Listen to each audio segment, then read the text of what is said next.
Unity for Posterity. This series for this year is done in collaboration with the Society of Petroleum Engineers Nigeria Council with the aim to promote sustainable development and innovation within the energy sector. Of course, it's another forum to inspire dialogue between our leaders in the academia and research, between government and policy makers, and of course, civil society actors. Of course, on behalf of the EMMANUEL Foundation, we say a warm welcome. Please, can you give yourself a round of applause for joining us from all parts of River States to honor Dr. EMMANUEL EGBOGAH. And of course, we celebrate all of our virtual participants joining from all parts of the world: Nigeria, Abuja, Akwa Ibom, welcome. And of course, I assure you that today is going to be very, very memorable. You can turn to your neighbor and tell your neighbor, you will learn a lot today. I would learn a lot today.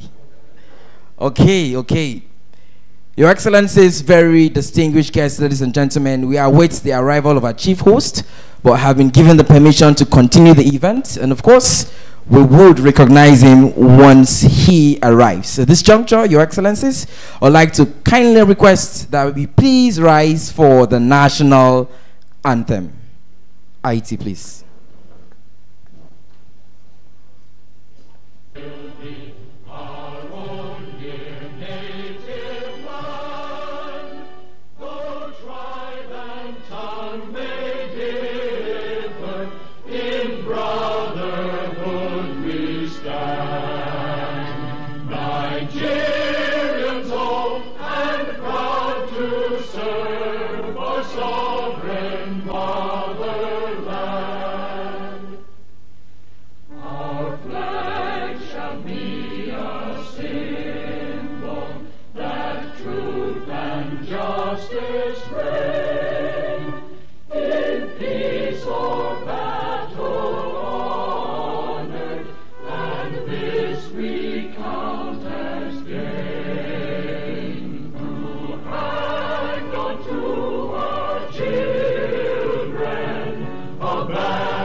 University anthem, please.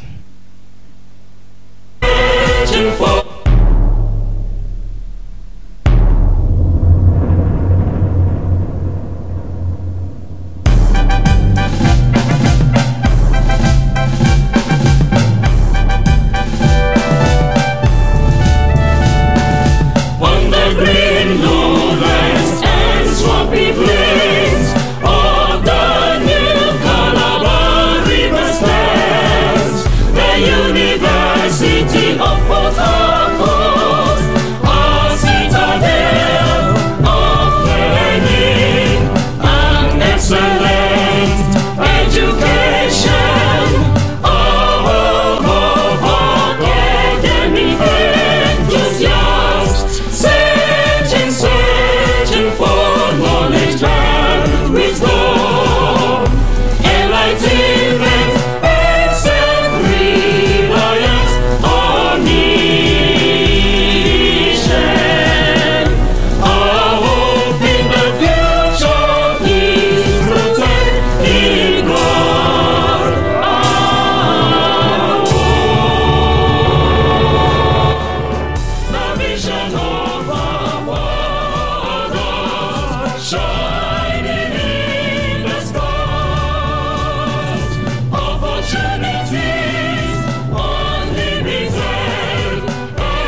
You may please be seated. Thank you. May God bless the Federal Republic of Nigeria. May God bless the University of Port Harcourt. Your Excellencies, very distinguished guests, ladies and gentlemen, before we continue the event, I'll go through some housekeeping rules. Of course, you may call it an announcement. You're live at the main auditorium of the EMMANUEL EGBOGAH Institute, the Emerald Energy Institute. Of course, there are no planned drills. Of course, if there is, a safety personnel will come guide us to the muster point. I kindly advise that we follow him whenever such may arise. If you need any assistance, we have some beautiful ladies on white and black, the ushers. Kindly tap to them, and they would guide you on how your issues may be solved. For the restroom, or the convenience you may call it, you turn out from the exit and turn left, and then you would be heading to the convenience. We kindly advise that please you turn off all weapons of mass destruction. Of course, we call it your mobile phones. Kindly put it on silent throughout the course of this event so that we may not have interference during our sessions. And of course, all of our virtual participants, we kindly advise that you kindly mute your mic so that you may not disturb us here in person. We also advise that you have any chats or comments, kindly use the chat feature on the app. And of course, if you have any requests, we would attend to it.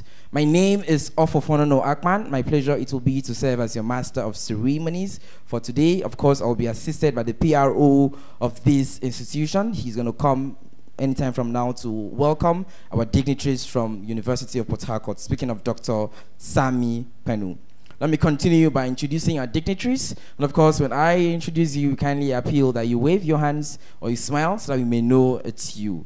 We start by welcoming in absentia the chief host of this event, of course, a transformational leader by excellence. Of course, the 9th Vice Chancellor of the University of Port Harcourt, a professor of pharmacology and toxicology. Please help me celebrate Professor Onari Georgeville, who will join shortly. Please celebrate him.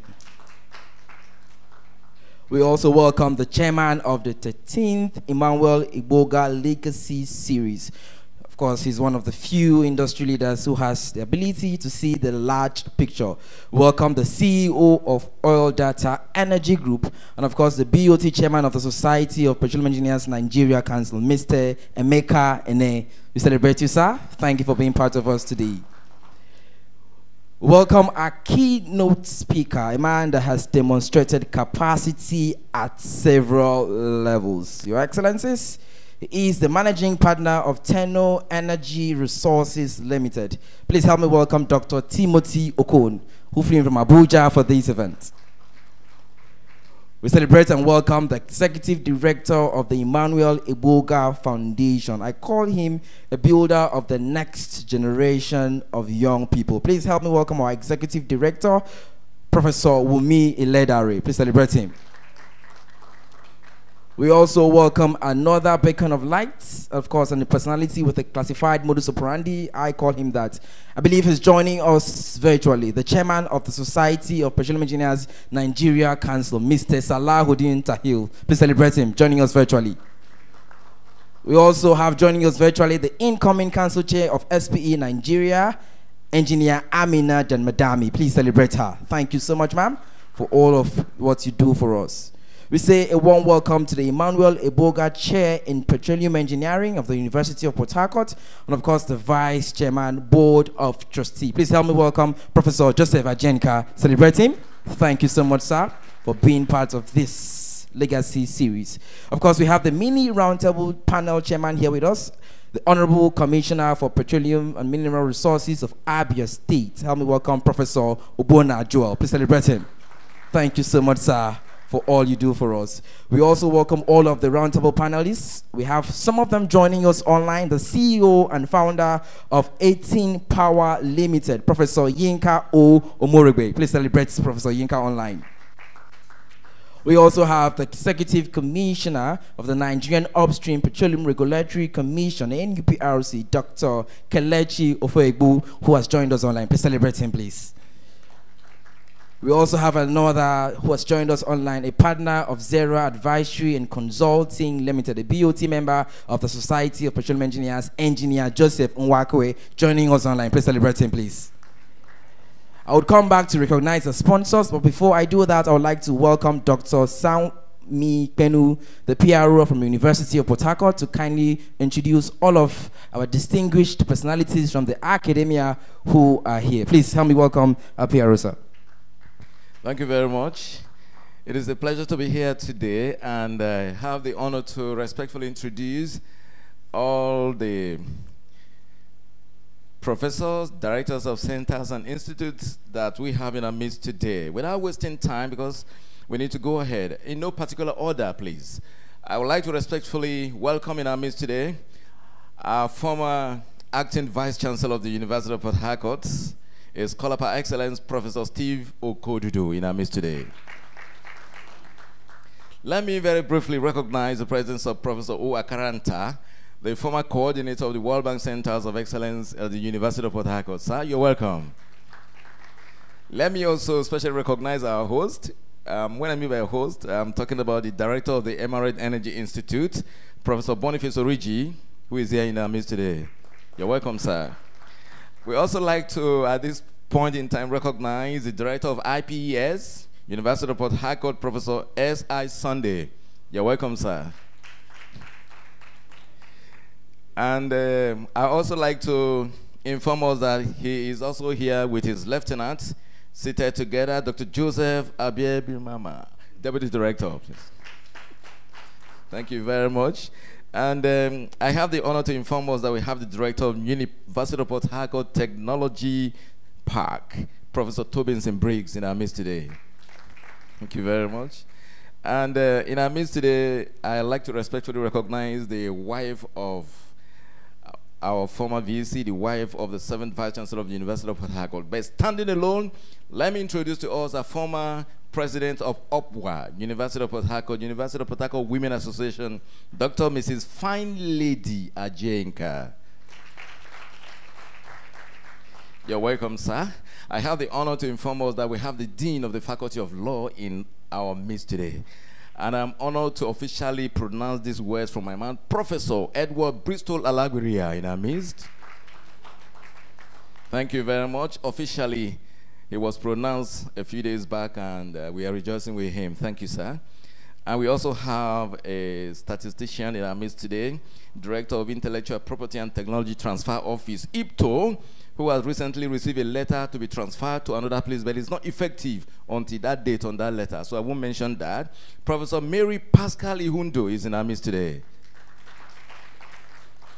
And in our midst today, we have the Dean School of Graduate Studies, University of Port Harcourt, Professor Kinikawon Anele Esquire. He's a lawyer. He has been called to bar, so I'm right to say Esquire. Thank you, sir. Thank you very much. And let me also very briefly inform us, too, we also have other distinguished guests in our midst today. Let me recognize the presence of the Deputy Director in charge of EMMANUEL Energy Institute, no other than our dear Dr. Doyin Otudola, the scientist that BBC traveled all the way from UK to come look for her at the University of Port Harcourt. It was all over the internet. You're welcome, man. Thank you very much. And I'd like to, especially at this point in time, welcome each and every one of us to this exciting occasion today. And we thank you for finding time to be at the University of Port Harcourt. Let me very quickly, at this point in time, hand over to my microphone partner, my colleague in the industry, to continue with the rest of the program. Thank you very much. Thank you so much, our able PRO. Please give him another round of applause. Thank you.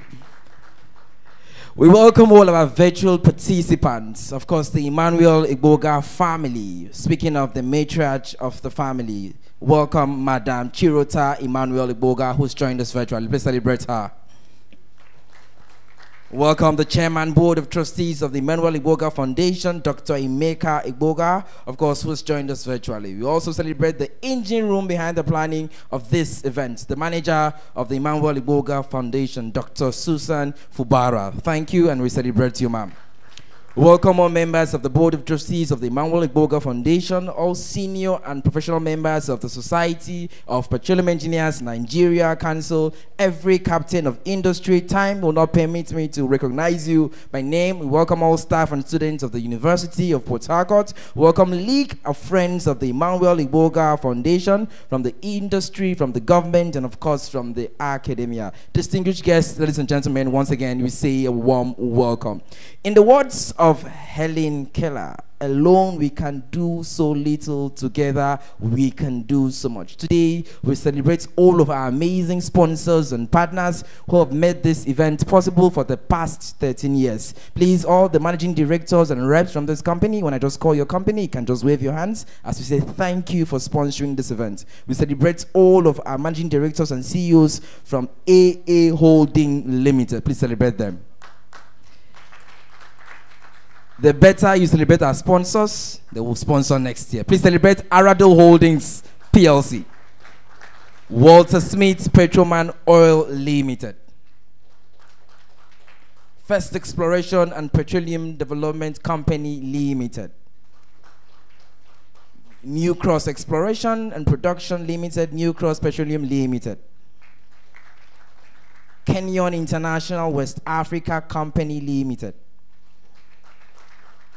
All Data Energy and Zenergy Oilfield Services Limited, Laser Engineering and Resources Consultants Limited.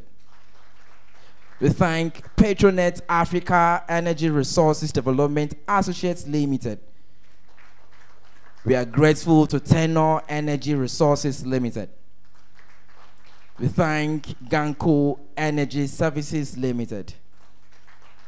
And of course, the last but not the least, the Institute of Petroleum and Energy Studies, IPES. Thank you. Thank you. Let me give you a quick rundown of what it will look like in the next few hours. I believe you have the agenda which the ushers have shared. After this, my brief introduction, we'll switch gears immediately to the welcome address. After the welcome address, we have the chief host's speech, and then we switch gears immediately to the chairman's speech. Then we have the keynote speech. After keynote speech, we switch gears immediately to the mini roundtable discussion, which will last for about an hour. And then we have the question and answers. We kindly advise you write and note your questions. For those online, kindly use the chat button for your questions. We have the sponsor's remark from the family, the closing remarks, and of course, departure. I assure you it's going to be a very short, a very interesting one. And I kindly appeal that you give me your kind attention. Would I have your kind attention for the next few hours? Would I have? If you're going to give me your attention, say aye. Please give yourself a round of applause. Your Excellencies, very distinguished guests, ladies and gentlemen, we switch gears immediately to the very first address we would have today. The address would be given by a distinguished Nigerian academic and petroleum engineer, widely recognized for his contributions to the oil and gas industry and higher education. He is a former Vice Chancellor of the University of Port Harcourt, and of course has an extensive career in teaching, research, industry practice, particularly in petroleum engineering. Of course, with numerous publications and accolades, he is a leading voice in sustainable development within the petroleum sector, advocating for innovation and effective management of petroleum resources for national growth. Please help me welcome the EMMANUEL EGBOGAH Chair for Petroleum Engineering, Professor Joseph Ajenka, as he comes forward for the first speech for today. His welcome address. The chairman of this occasion, the chairman BOT, SP Nigeria Council, Engineer Mekene, the vice chancellor of this university, and principal officers of the university, perhaps a number of them are online, the deans of faculties who are here, directors of institutes, the former Vice Chancellor of this, Acting Vice Chancellor of this university, Professor Steve Okodudu, the Honorable Commissioner for Petroleum and Mineral Resources, Abia State, Professor Bona Joel, Director, Emerald Energy Institute, Professor Boniface Origi, Director, Institute of Petroleum and Energy Studies, University of Port Harcourt, Professor Sunday Kenskmama. The matriarch of the EMMANUEL EGBOGAH family, Madam Chirota EGBOGAH. The chairman of BOT EMMANUEL EGBOGAH Foundation, Dr. Emeka EGBOGAH. The SP Nigeria Council chairman. SP is co-sponsor of this event, Mr. Salihuddin Tahir, and the incoming SP Nigeria Council chairman, Mrs. Amina Danmadi. I will also particularly, I think the MC or the university PRO missed out Professor Dulu Apa, former director of the Institute of Petroleum Studies. You are welcome. Let me very specially also welcome Dr. Amiofori Felix, CEO of ENTEC, an alumnus of this university and a great friend of the university. Let me also use the opportunity to specially welcome the director of EMMANUEL EGBOGAH Foundation, Professor Wumi Ledere, the pioneer director of Emerald Energy Institute. And then our keynote speaker, Dr. Tim Okon, and the panelists, many of whom are online. We are here to celebrate a distinguished Nigerian. His profile is in the program. If you look at page 20, you see the profile of Dr. E.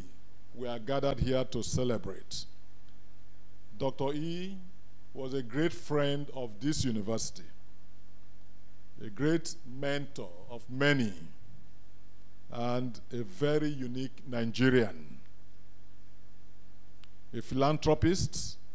Perhaps the way to describe Dr. EGBOGAH is that he's one of the most international petroleum and energy consultants from Africa. He was advisor to Libyan government. He was also advisor to the Malaysian petroleum industry, and of course the advisor to the president of Nigeria,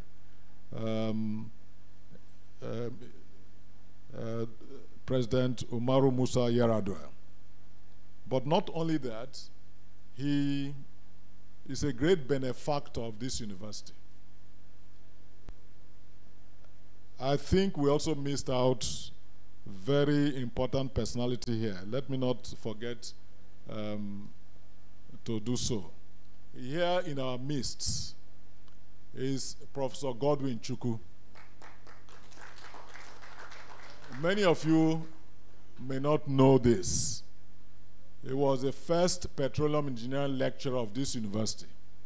And when I was employed, Professor Chukwu and myself ran the Department of Petroleum Engineering until we graduated the first set of engineers like Felix and the rest. So Professor Chukwu, you are welcome. He's a retired emeritus professor of petroleum engineering. So my duty is really very simple, is to welcome all of us to this important event. I'm particularly happy that SP Nigeria Council had continued to support this program. From last year or so, they became a partner to the EMMANUEL EGBOGAH Foundation to sponsor this program.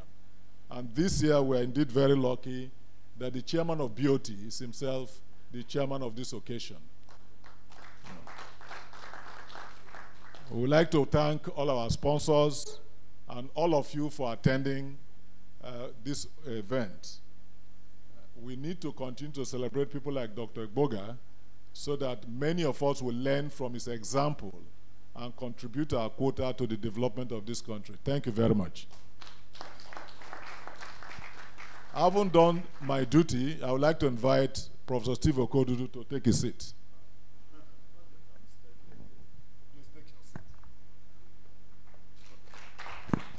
Thank you. An exchange of seats. Thank you so much, sir, as you take your new elevated seat. Thank you, thank you, thank you to our amazing phenomenal EMMANUEL EGBOGAH Chair for Petroleum Engineering, Professor Joseph Ejinka. Please, another round of applause for him, please. Switching gears immediately, we'd like to hear from our chairman. Of course, our chairman is the Chief Executive Officer of Oil Data Energy Group, a leading oil field technology and service company. Of course, with over 3 decades of experience in the oil and gas industry, he is a respected expert in energy innovation and technology development. He has a strong track record for pioneering cutting-edge solutions for the sector. And of course, his leadership has positioned Oil Data as a key player in the global energy landscape. He's a visionary entrepreneur.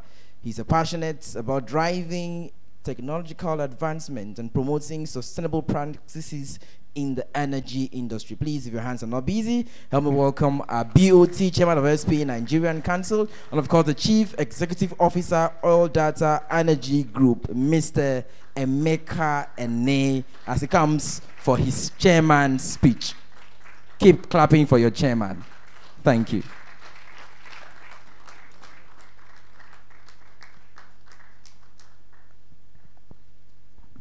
Thank you very much.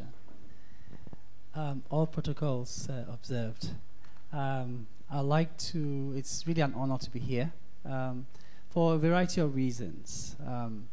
For the younger generation, you may not fully appreciate the impacts that Dr. EMMANUEL EGBOGAH had in our industry.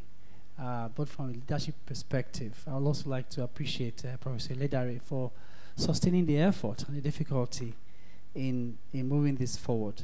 SPE supports this program, not just because it's something good to do, but we stand on Dr. EGBOGAH's shoulders in many ways, and the industry does in many ways. I would like to start by brief comments, and this is not a speech, by just talking about a short proverb all the way from New Zealand, the great nations of the aboriginal nations of New Zealand. It's Kamua Kamuri. Kamua Kamuri. It means that we walk backwards into the future. Many times we don't recognize that those who have gone before us paved the way for our future. And the theme of today's event is quite apt. Our keynote presenter is an expert extraordinaire in the areas of economics, petroleum economics, and not just that, the link to societal impact. And therefore, if we're going to look into the future of how we're going to have sustainability in our nation and our people, we can only do that by looking backwards to see where we are indeed coming from. There are 3 S's that struck me when I looked at the program. The first one is that the need for sight, for power of a vision, to be able to envision that future, that development that we so desire. We are going through interesting times in our country, in our nation. And we can then go to the second S, which is really the tendency for us to have a scarcity mindset.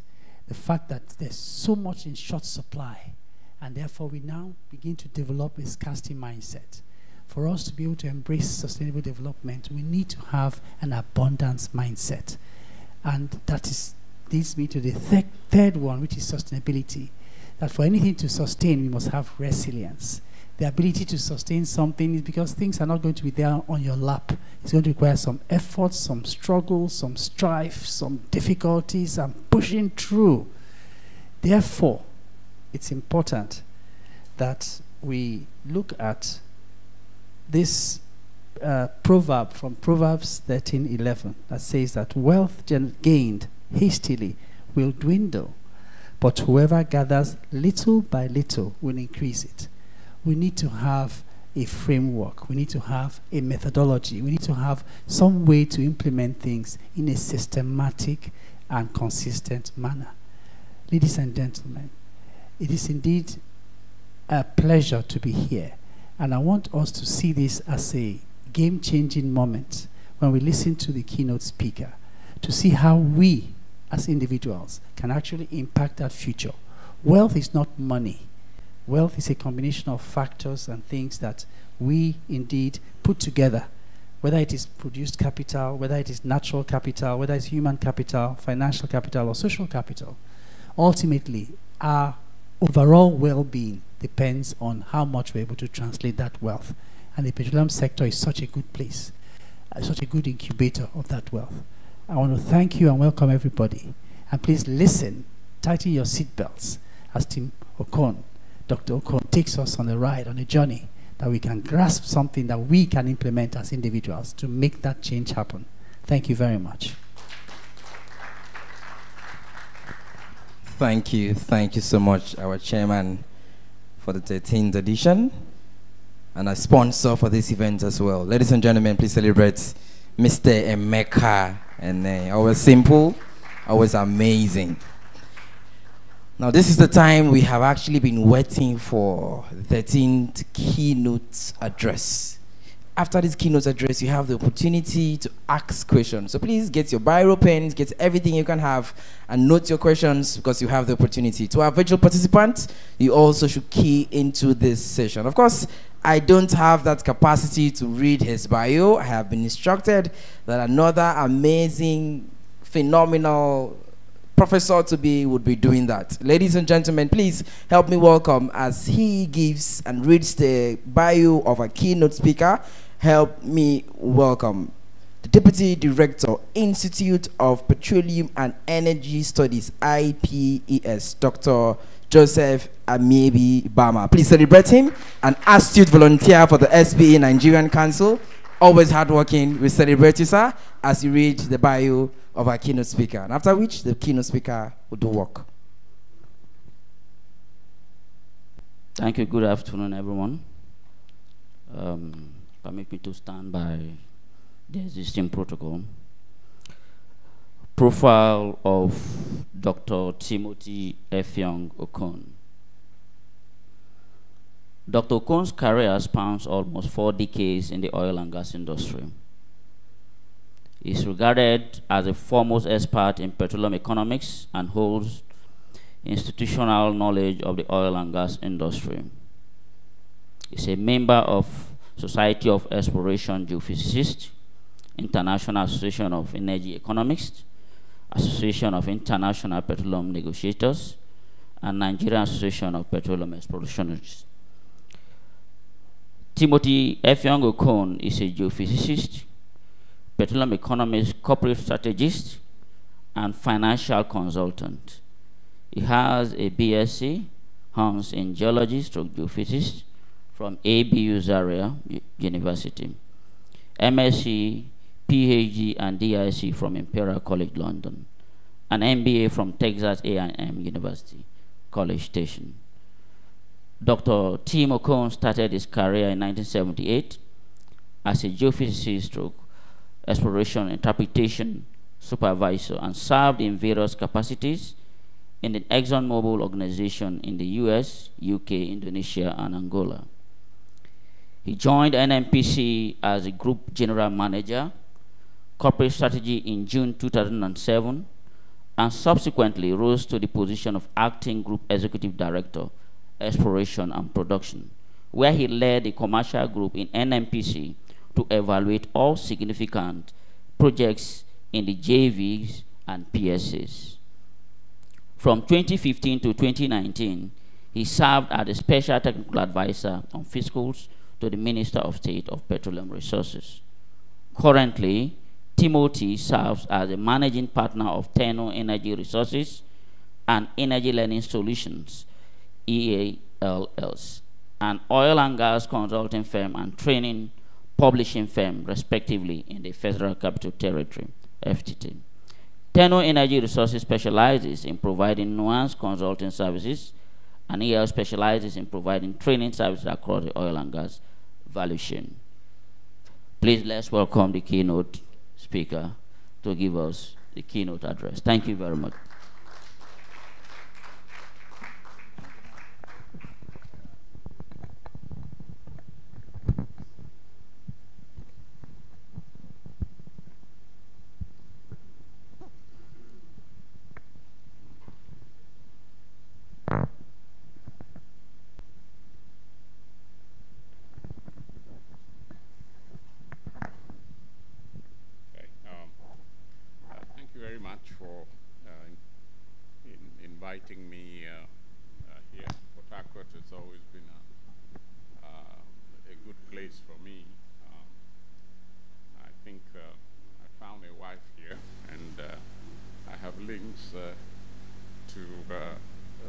great city, which sometimes I worry about the heart of the oil and gas industry and the lack of the kind of progress you see elsewhere in the world. So let me stand on the existing protocol, and pardon me if I choose to sit down to make my my presentation for the day. I thank the organizers for inviting me. It's not the first time I've been here. I think in the 2010 to 2015 time frame, I used to be here, I think, annually actually, and we used to talk about the future of monetizing gas, but in particular the prospects for development of micro petrochemical plants and micro fertilizer schemes. Then we had seen the telltale signs of severe underdevelopment, and that if Nigeria did not process energy resources or continues to depend on oil and gas as income, the prospects for our country will be very, very dim indeed. And I think much of that has been played out. So today I have both good news and bad news.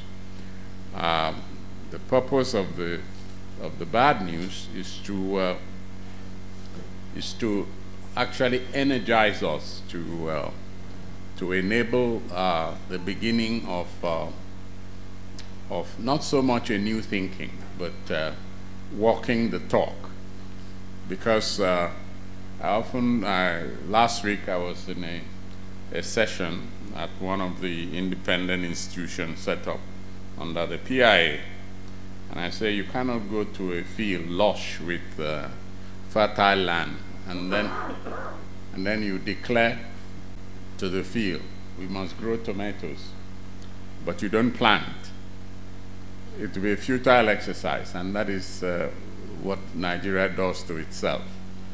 We have programs, and I'll cite quite a few because I became part of the infrastructure of policy making in 2007 when I was invited to join NNPC and ultimately then exited my career for government in 2019. So I've 12 years of that, and I'll share some of those. So thank you very much again. I will start with talking about sustainable development, and I'll try and simplify some of the concepts, and I'll use plain language to do this, because I think it's important. If we talk about strategy without strategic action, we are all deceiving ourselves. The world is not waiting for Nigeria to in 2020 become the 20th largest economy, because if you don't match your prognosis and your formulations, etc., with strategic action, you end up being a laughing stock of the world. And I want to remark here that for many years, for over 30 years, we've been talking about power, for example, okay? And we talk about this 4,000 is going to be some position, but 30 years later, we're still 4,000 megawatts of electricity. And that says something about our underachievement. So we're going to look at sustainable development, what it is, and I can simply couch it in terms of development efforts that enhance inclusion, that has equity built in it and thinks about the future. And so when we look at the Niger Delta, and it is widely recognized that we have the most polluted oil-producing regions in the world. And how we got into that should not be a mystery to anyone. But our developmental efforts show clear signs of unsustainability.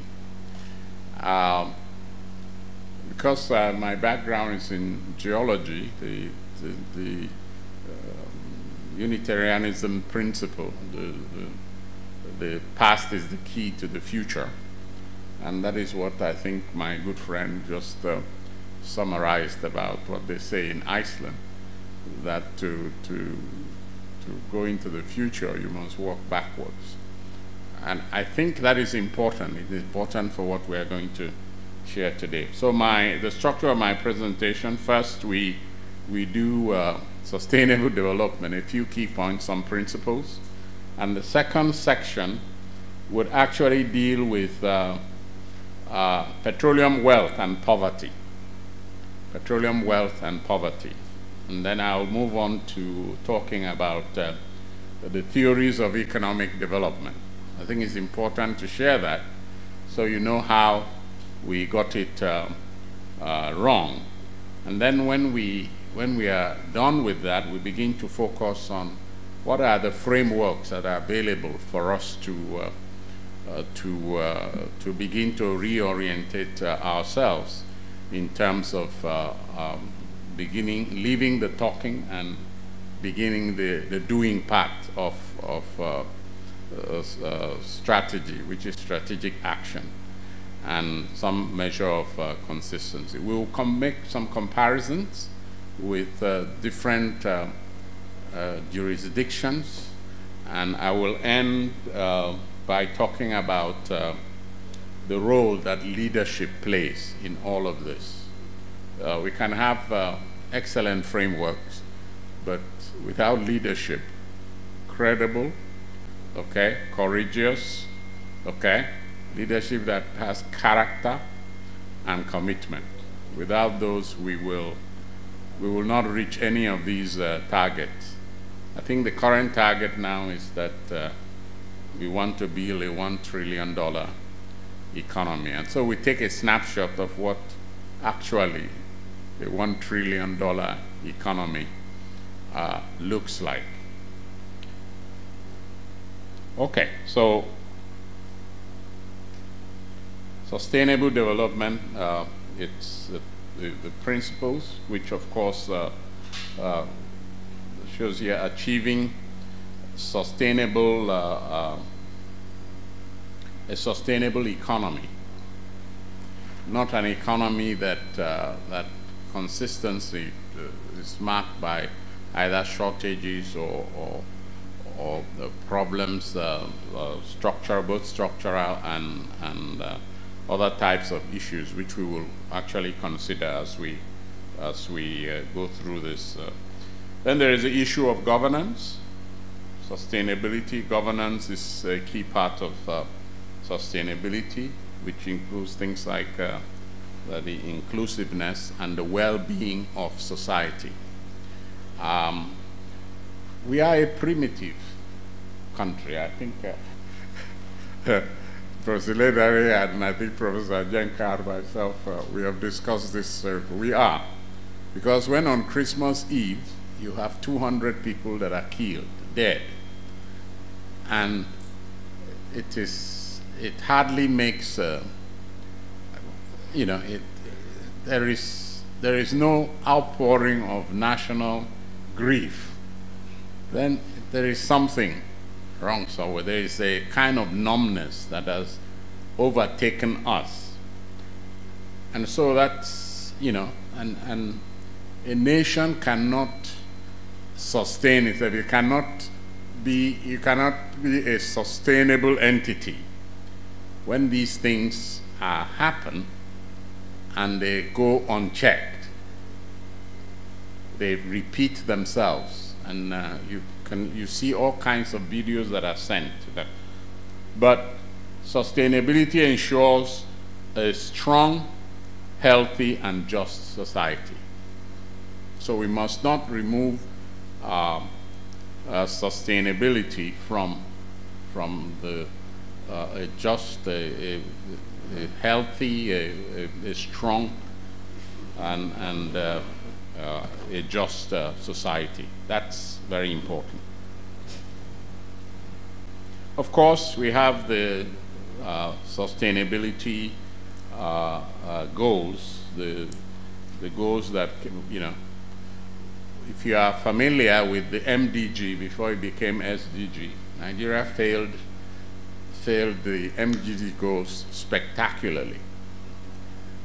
We are on the way to doing same with SDG if we do not reframe our thinking and our understanding of what governments should, how the governments should function, and how society needs to organize itself.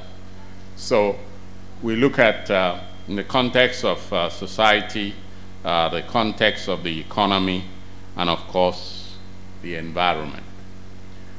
People underestimate the problems, for example, of the environmental problems we have in our country. And I'm in the heart of the Niger Delta, so I can speak. I mean, this is a place where you have soot and things like that that commonly I hear reports about.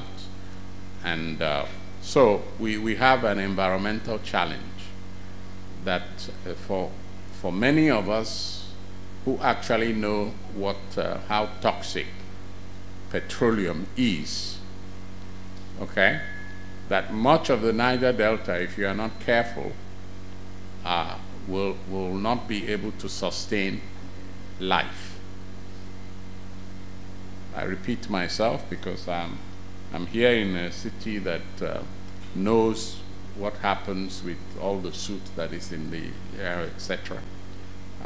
So it is important that that we understand the implications of some of this. The environment is important so that it can sustain life.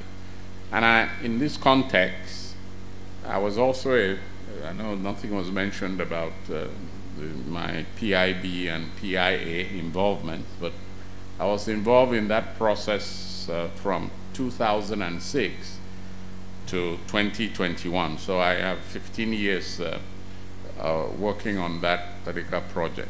Some of the manifestations of this have been informed by the engagements I used to come here and to have. So for the first time, Nigeria has things like decommissioning and abandonment fund. There is an environmental remediation fund. And except the civil society takes advantage of this and raises these issues, we will continue to convert our rivers into something like the Bonny River Channel, one of the most toxic places. I think there was a report I read, was I think River State University of Science, and some project that a student wrote, the toxicity of the Bonny River Channel.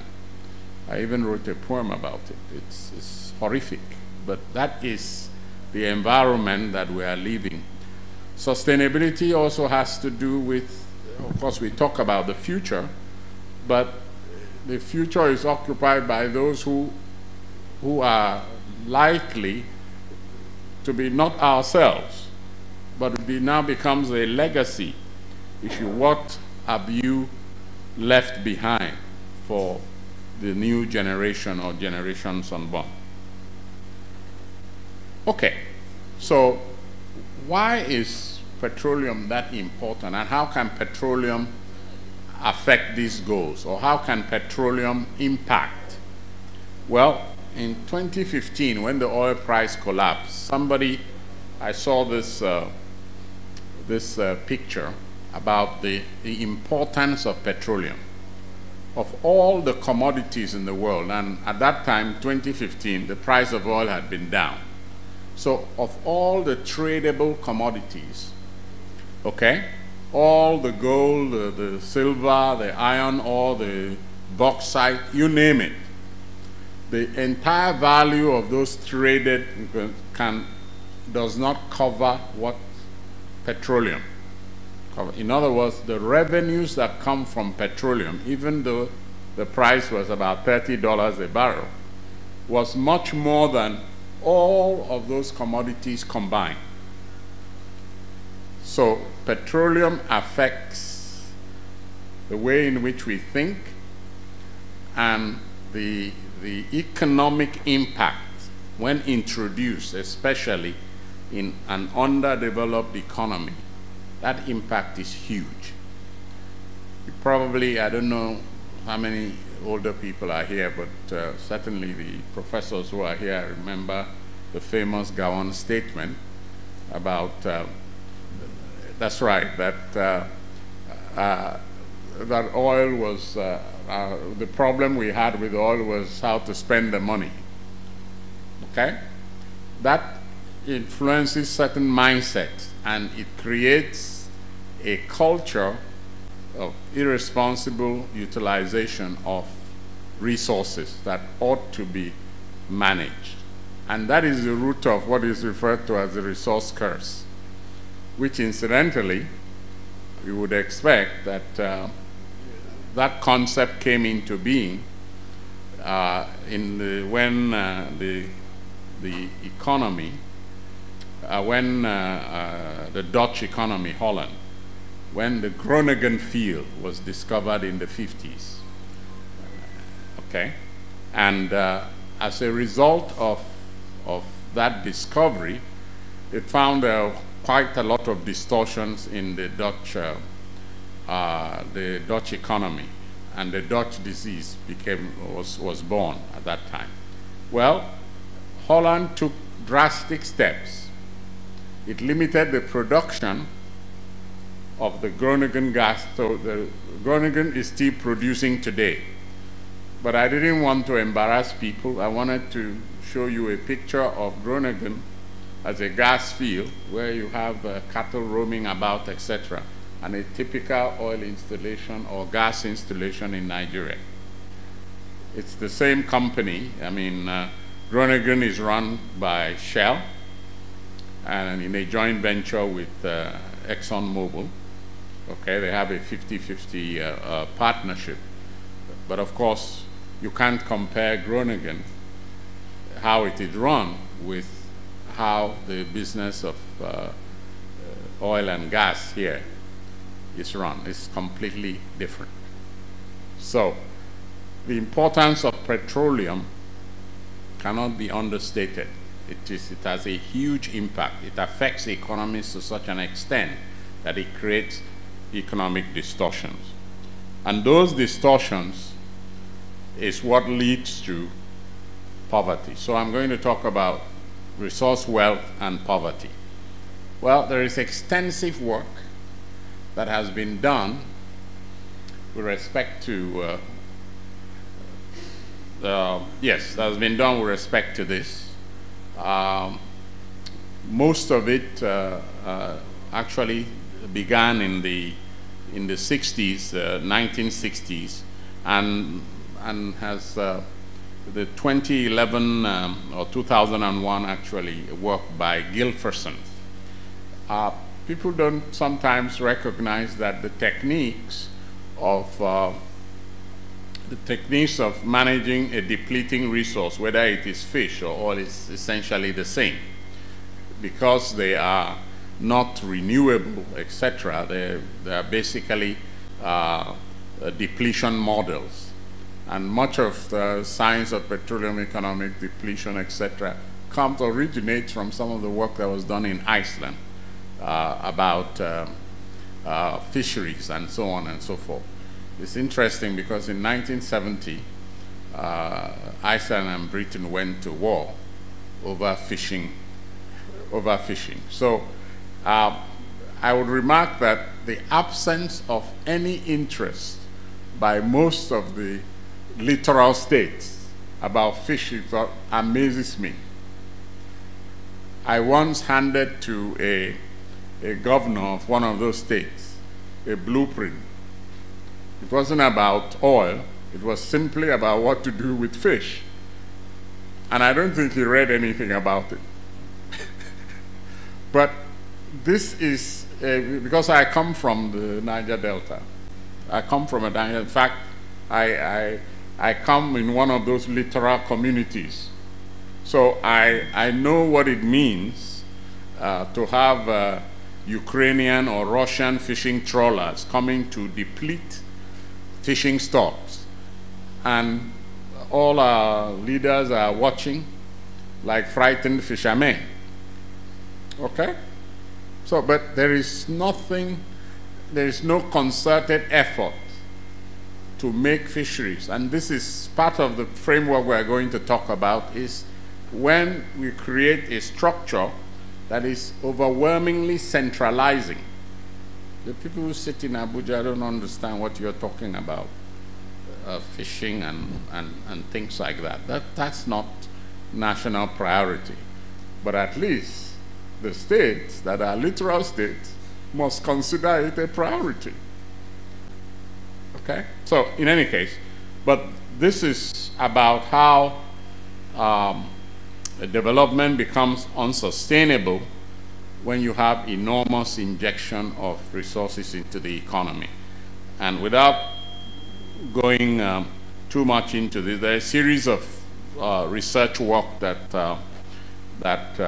led to this conclusion, the relationship between with the natural resources and economic growth rates. The inverse relationship between that is clear in this particular chart, that those who are resource rich tend to be poor. Okay. So we'll look at the theories of economic development. I won't spend too much time on this, but for us here in Nigeria, there are two of these theories that affect us. And it's a throwback, again, working backwards from what the colonial setting had set for us, which is you produce the cash crops and you export it, and then we bring back imported finished goods. So that structure has persisted. So extraction is similar. That's the model. It's called the dependency model. And the other model is really what is neoliberal called, neoliberal theory, which is essentially what is referred to as the Washington Consensus. It consists of about 10 policies like removal of subsidies, floating exchange rates, privatization, and so on. You follow that, and you can follow that at your peril, because those economic prescriptions hardly have a basis on an economy that has nothing to produce. Okay? If you devalue your currency, you are basically trying to make what you produce competitive internationally. But what do you produce? You are that's one product, which how did we get there we can debate, but it's one product. It is oil, and you ship the crude, and that's why it's called crude. It's complex hydrocarbons, which you need to crack, process, but we don't do that. We have not been able to, for many, many years, produce on a consistent basis. We're unable to crack crude. So what we have, what we call artisanal refiners, who are basically creating all the soot and all the pollution in drums, etc. The space has been left open to people who are trying to make ends meet. you know. So, but that's the dependency theory. And then, of course, you have the Washington Consensus, which is really not suitable for an economy like ours. And the recent interventions are obvious for one to note.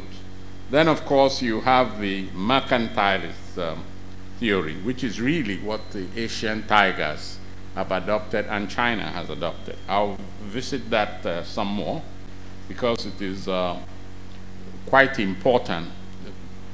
All the nations that have developed, the Asian tigers, the South Korea, Taiwan, etc., they have focused on that strategy. They do not open their markets, become a dumping ground for all sorts of things that are shipped until they have developed the capacity to compete. You cannot be in the game, okay, and you're following policies that you can never be competitive because you haven't done the work necessary. You know, we are very, very oriented towards trading, and Nigerians trade, yes.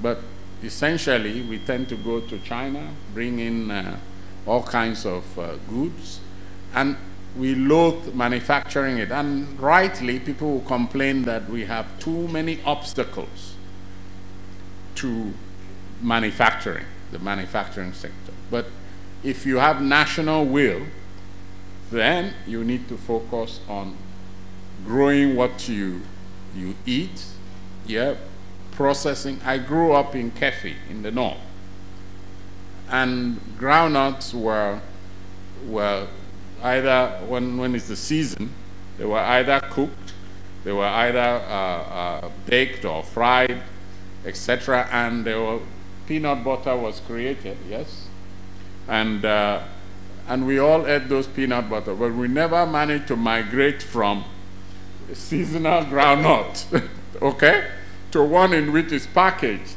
Until recently, I saw something that came from Uganda. Somebody is importing, okay, peanut butter from Uganda to Nigeria. This is our entire commerce. That's why container shipments, things are in the ports. But that is hardly a way to a framework for economic development. It is not. You consume whatever it is, and once the oil money runs out, you run into trouble. And we have been running into trouble lately because there is not enough of it to service debt and then service imports, and not enough of it to even import implements. Anyway, dependency theory,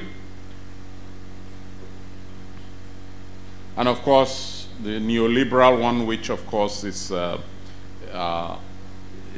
something that we need to avoid. We are on the course now in some respects, and I just hope that we should be like countries that actually export goods and services. That's when you begin to benefit from some of these, the 10 or so different elements of the okay, the mercantilism. Mercantilism deals with protections, that you do a sector by sector intervention. When you have, first you build competitiveness within the country. You must never have monopolies. You build, so in the South Koreans, for example, you have the Hyundais, the Daewoo's, the Samsung, and so on and so forth. You actually rely on those champions. You create an internal competition until such a time that you are able to take on the world. That's when you do that. That's what China has done. That's what South Korea, the Taiwan, and many of the Asian tigers. Even Indonesia, and I lived in Indonesia for 3.5 years.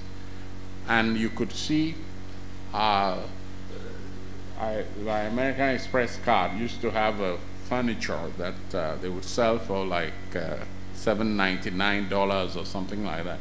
Until I went to Indonesia, I then saw the shop where it was made, and I could buy it for like 140 something, about $150. Anyway, but these are small shops, but we have a smeden department that basically doesn't render anything. It is centralized, and it sits somewhere in a nice building in Abuja. So clearly we need to migrate to this, but without strategic action, that will not yield any, just as what we have had in the past. Okay. What is the framework for sustainable development? Okay. I think there are broadly 5 of this that we have. We need to come to grips with government finances. Okay? There's too much printing of money. And it is the money that is printed that is chasing these dollars. It's not you and I that have enough naira to go and buy the dollars. It is all of that printing and of course excess liquidity in terms of inflated contracts that is chasing the dollars. It's not you and I. We're barely being able to sustain ourselves. So that's really the issue. We must come to grips with our finances. The second is, of course, we need to create what we call financial buffers. I think everybody is clear now that the last 8-9 years was truly a financial disaster for Nigeria. I mean, I recall in 2015, some of my staff were voting for change. They told me no, they were going for change. Many of them now are much, much poorer, and 2 I know have gone to Canada. Okay, so I'm just trying to say that it's we need to come to grips. So we need to create financial buffers. Now, why are financial buffers important? Well, just look at the OECD. When oil became a political weapon in the early 70s, okay, the Organization of Economic Cooperation and Development was set up. The IEA was set up. So they were interested in making sure they created a buffer against this, which, of course, when oil prices went up, it created inflation, it destabilized economies, and so on and so forth. So clearly, if you are resource rich, you need to create financial buffers. If you are resource poor, okay, you need to store your energy source somewhere so that you are not subjected to either blackmail or you are subjected to an external threat. Some of those externalities, you need to manage it. Nigeria has not managed the externalities well. I recall 2, let me just say they were littoral governors who wrote Jonathan that he needed to exhaust money in the excess crude account. And so when the letter came, it came through the minister, the GMD, and it landed in my office. That what are the reasons that can be advanced in a meeting at the NEC, the National Economic Council, avoiding this, that we must save money for a rainy day. But the letter from one of them was that the rainy day was already here. Well, they found themselves into the new government, and the way in which they were talking about how they spent money is exactly, so it wasn't, it was very, very clear to me that what they were going to do when they got into the office. Anyway, but it's important to note that you create financial buffers. And I will show you a slide that suggests the performance of the different presidents, right from the Obasanjo era to the Buhari era. These are economic indicators. It's not, there's no politics in what I'm going to tell you. So, financial buffers. The next thing is, of course, avoiding economic populism. And there's so much of it around, the economic populism, the best of which is subsidy. I will show a slide that, that from 2008 to 2018, 10, 11 years of subsidy, we had spent something like close to, I think it's $63.8 billion. $63.8 billion. And I show it both in dollars and then in the amount of crude you sold in order to effect those things. Then, of course, we have resource diversification and then revenue diversification. Okay. So, in essence, the Nigerian Constitution has a very, very clear framework. In a federation, you need to be clear about this. And a story was once told to me by a friend of mine that he was a member of a committee on 2020. And in this committee, there were members and there were people who were pontificating what they need to do in Nigeria. And so the energy part of the bigger committee met. And there was a gentleman who hardly said anything. But in one day he came and he volunteered some information. He said that he has not traveled. He said he hadn't traveled since he was born. He hadn't gone out or something like that. So he can't really vouch for the information. He hasn't. But that when he looked at the number 20 country, the country was Belgium. And I'm going to leave that as an exercise for us to look at. So this 1 trillion economy, right? And he said, what does the 20th largest economy in the world produce? He said he looked at power. And as at that time, the power was 100 and something thousand megawatts. Meanwhile, we were at 4,000. And we wanted to be number 20. Everyone here, if you don't know, I will volunteer you for free. Economic growth and energy go hand in hand. That's one of those things that you can correlate. Just use any statistical software. Energy drives economic growth. There's no dispute about that.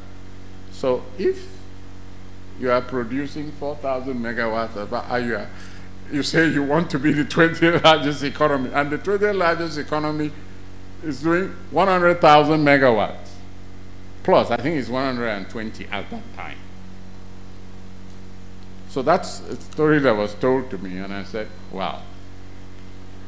So there is no connection between the saying and the doing. This is the point. So a framework cannot be built on air. You have to support it. So there is this framework. So the National Economic Council, okay, and of course during the Obasanjo administration, Professor Soludo led a team, and they had the needs, and then the seeds, and then the leads. It was supposed to be a 3-tier system. All right?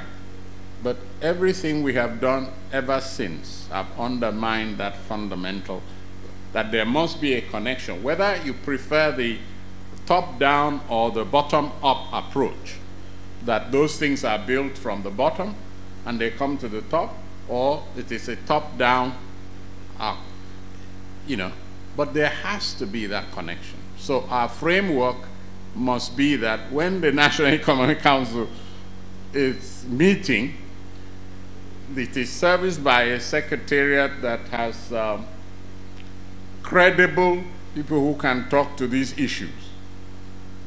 Okay? So thank God for that single man who said, well, let me go and look what the 20th largest economy is. Okay? That is the target that needs to be set. You have to displace someone to be the number 20. And you are not going to be number 20 without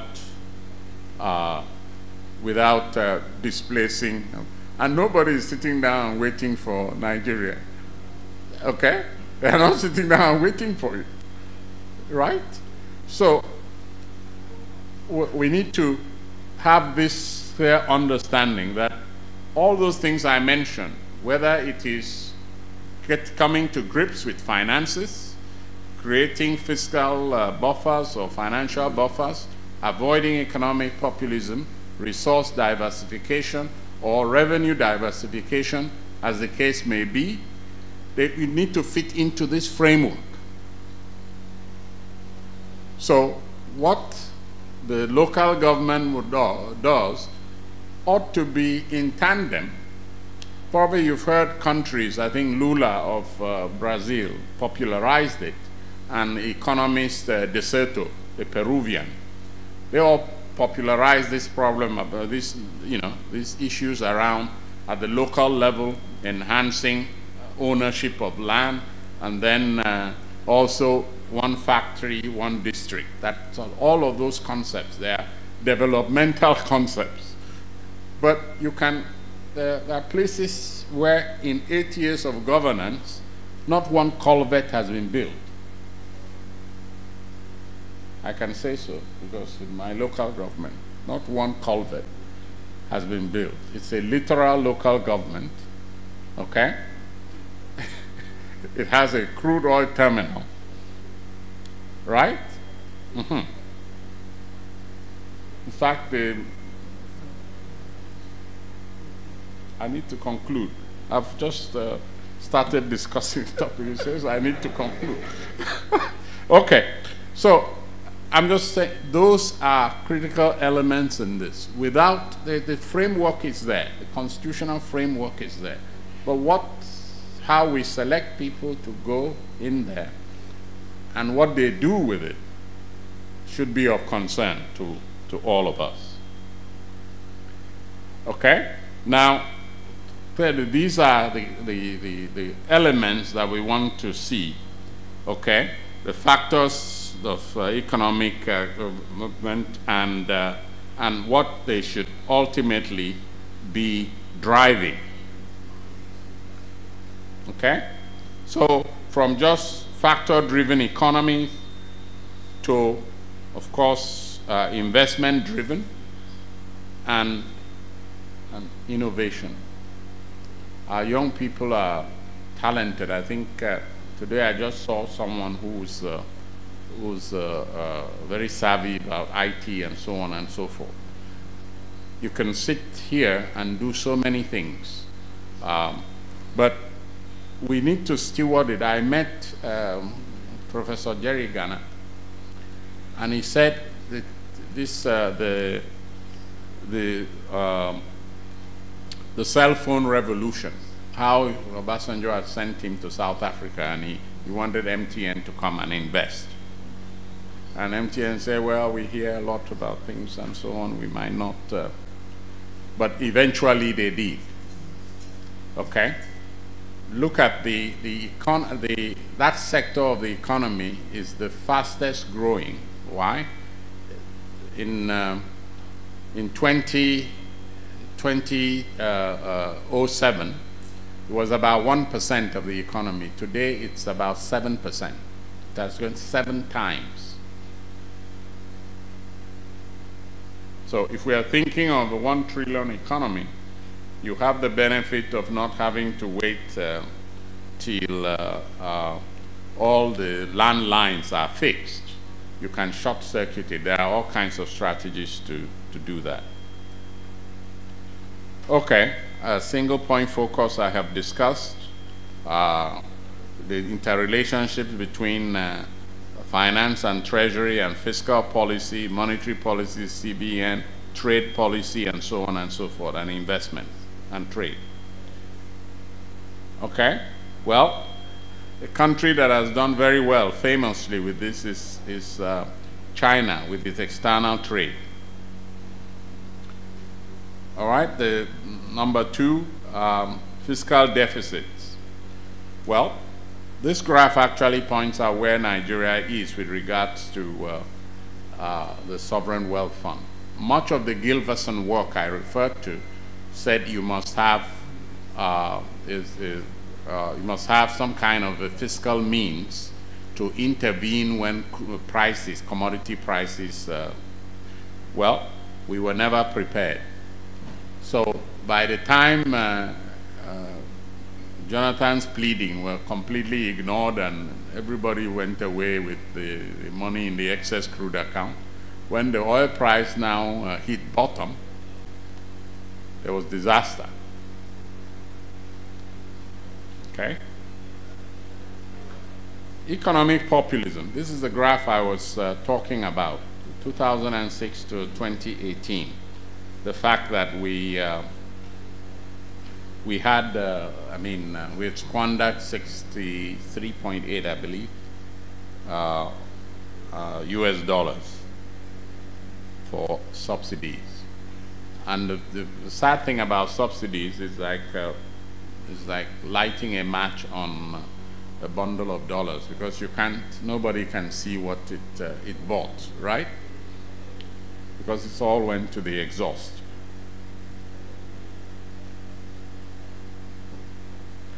All right, what I call the road to, the rail to nowhere. Has anybody wondered why we are trying to build a new standard gauge for railway? Well, what does a standard gauge do? Why are we not using the previous gauge, which we used to move crops to export goods? Why are we not using it? What a standard gauge does is essentially to remove bends and curves and improve, but at the price we're trying to build it, it's not worth it, quite frankly. These are the kinds of things that that needs intervention, because we have all of these spending money in a manner that does not actually help the country. And then, of course, crony capitalism, avoiding crony capitalism. Well, look at the privatization policy, the Washington consensus thing that you have to do, right? None of those industries, Iwokwin paper mill, the one in Cross River, right? You have Ajaokuta was privatized once, and the Indians basically borrowed money from Nigerian banks and left. Okay?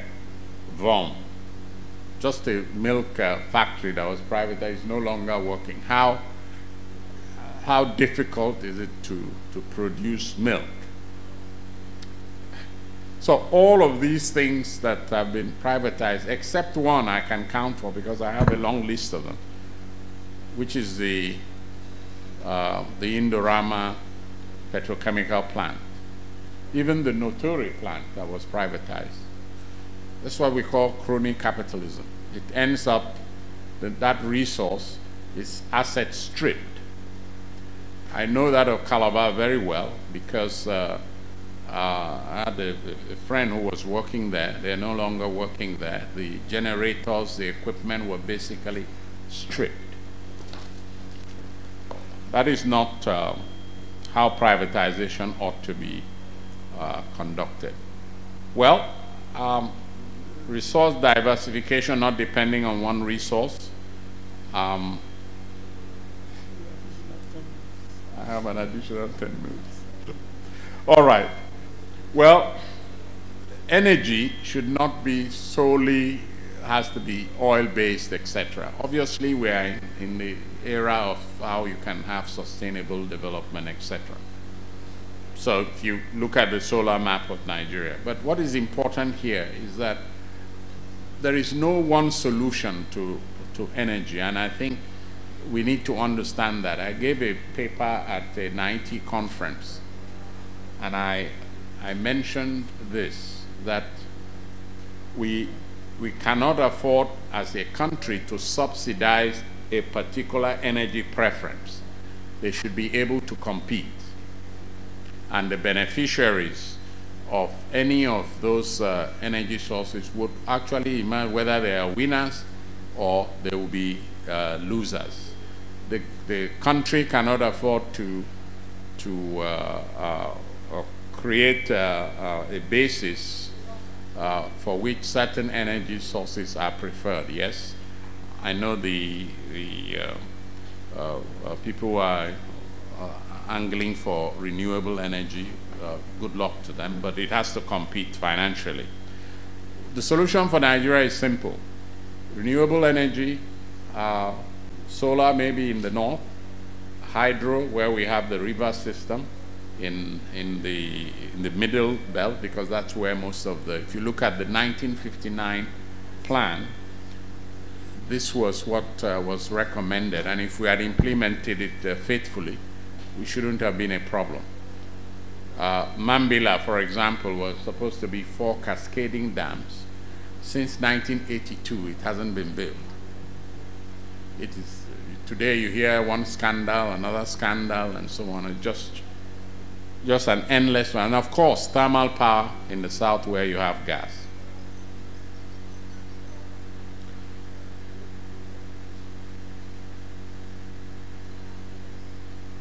Okay, the linkage of hydrocarbons to agriculture. The last time I checked, agriculture makes up 45% of our GDP. But like I said, none of this, there's no significant processing of agricultural products. None at all. It's the same way we have oil and it's not being processed, etc. So very, very few of our agricultural products go beyond the first stage of just harvesting and trying to preserve. This would change largely because of some of the work that we've done with the PIA, where there's a midstream now, gas infrastructure fund, that will enhance the distribution of natural resource, I mean gas in particular. Okay, we wonder often what are the key things to do what mercantile economy. It's really import substitution. Import substitution. And a lot of people who complain about Dangote forget that there, in the early 70s, there was a cement armada, which General Adekunle cleared or something like that in 1974. Okay? And he saw an opportunity. And from that point onwards, he started preparing to dominate the cement. The original plants, cement plants, were the plant in Ogun State, and I think Kalagu, Nwekoro, Kalagu, and Sokoto Cement. Okay? Sorry? Upila. Well, Upila is later. It came late. But in Kalagu, I think the fight between Anambra and Ebonyi, I think Ibeto bought the plant, and the Ebonyi people, I think maybe my commissioner here would help you understand why Kalagu cement is not, because I can't quite figure it out. I cannot figure it out. But this is what we talk about Okay, so if you look at import substitution, I think this is yes, this is the cement. This is the cement one. Of course, given the rapid rise of Dangote cement, of course, imports now began declining, and now Nigeria is self-sufficient. He did the same with petroleum. And he will do the same with steel. Now, for 30 years, people have been watching Ajaokuta. Those who have had stewardship of Ajaokuta, you know, have not started complaining. Wait until somebody comes to fix the place. Okay?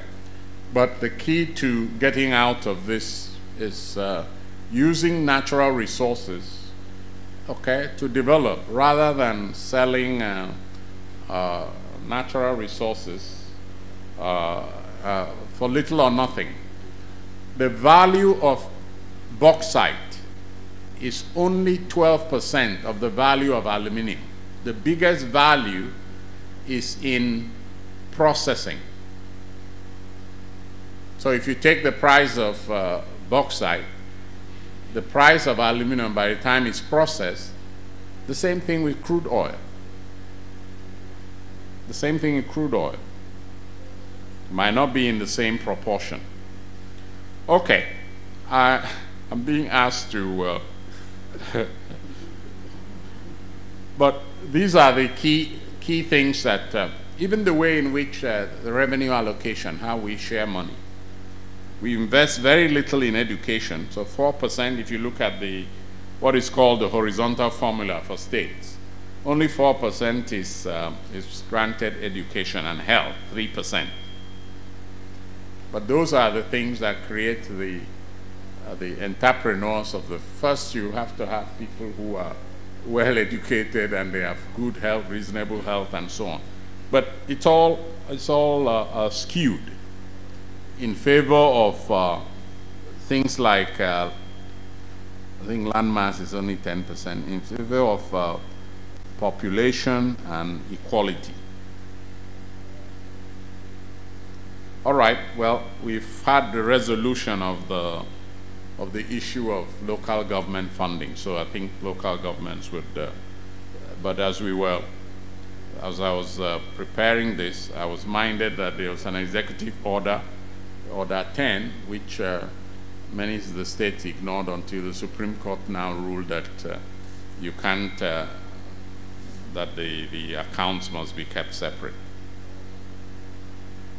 All right, now I'll just say a few words about the PIA. What we attempted to do was address some of these problems of sustainability, sustainable development. So you have the Gas Infrastructure Fund, you have Environmental Remediation Fund, you have the Decommissioning and Abandonment Fund, and of course you have those Community Development Trust, which is also a fund. There is adequate funding now by law, okay, that would make some of the problems we have in the Niger Delta and any resource-rich areas of Nigeria begin to see a difference in the economic conditions of these communities. All right, I will end this by saying leadership matters. I show a picture here of China after Deng Xiaoping. If you see the progress that China has made, I spoke about character, commitment, courage, and capability. This is what the economic transformation of China is built on. Leaders make a difference. Yes, the framework is there, but leaders make a difference. If leaders make the sort of changes that are needed, Nigeria will replicate this. We are a very well-resourced country. I stopped asking God to bless Nigeria because that work has been done. You know, it is God to save our country from itself. That's what we need to ask God to do. All right. Now, the 1 trillion economy. Well, now just look at this. This is under the regime of Obasanjo, Yar'Adua, Goodluck, Jonathan, and Buhari. All right? Okay? Let me just, since I've been asked to conclude. Well, this is what has happened. So, under Obasanjo, your GDP growth just continued to decline, and here we are under Buhari. Nigeria went from #1 in Africa with GDP of 406, I think it was then, to 275 billion US dollars. You know, but you can turn this around, and I think it is leaders that will make this different. The $1 trillion economy is possible, but you need to. I asked my staff to help. Saudi Arabia is 1.3 trillion. I think Brazil is about 1.1 or 1.2 trillion economy. So when we are talking about 1 point something trillion, you need to look at the sectors that will deliver this, and hopefully an intelligent way of using these frameworks to create value for the Nigerian people. Petroleum is not, it's hazardous, but many countries have mastered it and are using it for the progress of their countries. And Nigeria must do the same. Thank you very much.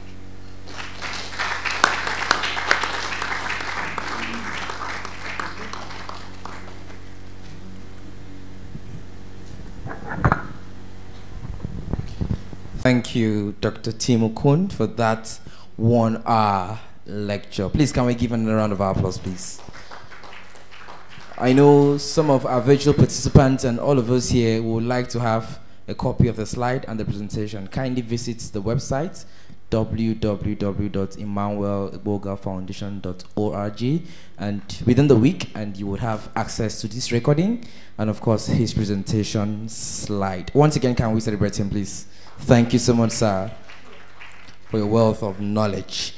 I'm meant to understand that the Chairman Board of Trustees of the EMMANUEL EGBOGAH Foundation, Dr. Emeka EGBOGAH, is online. A very good afternoon to you, sir. Please confirm you can hear us and you can see us, sir.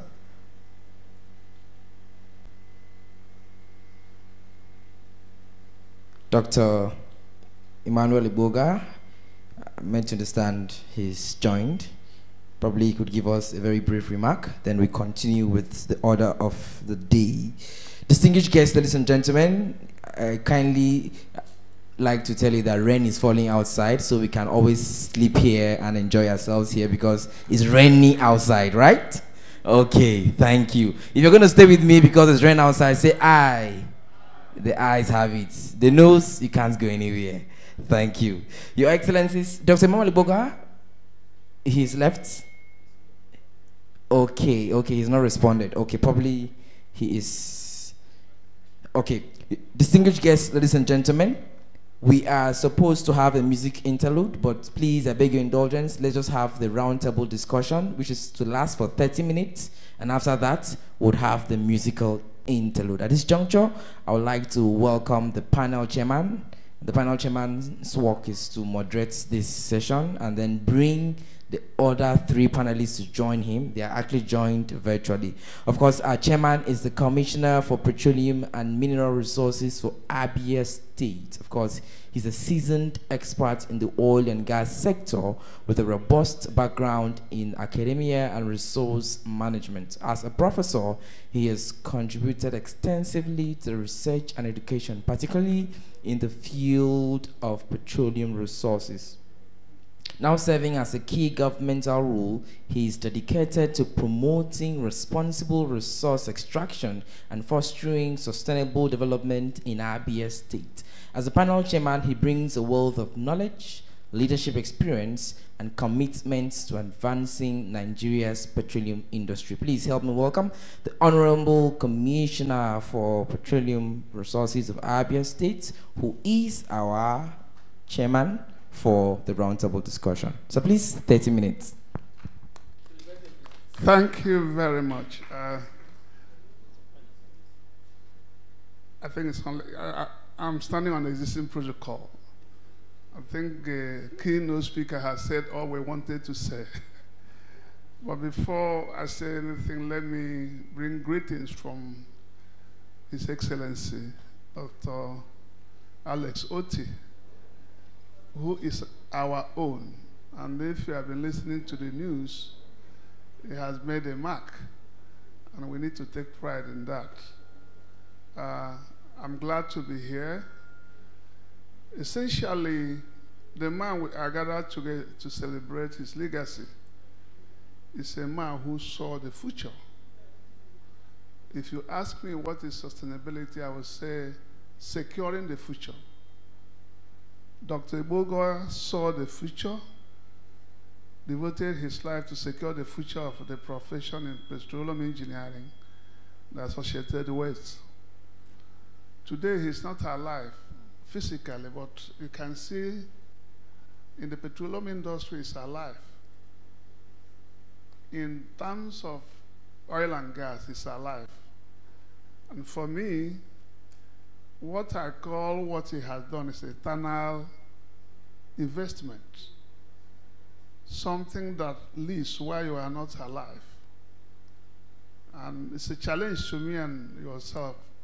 If we are no more today, can somebody remember us? And for me, it's a great deal.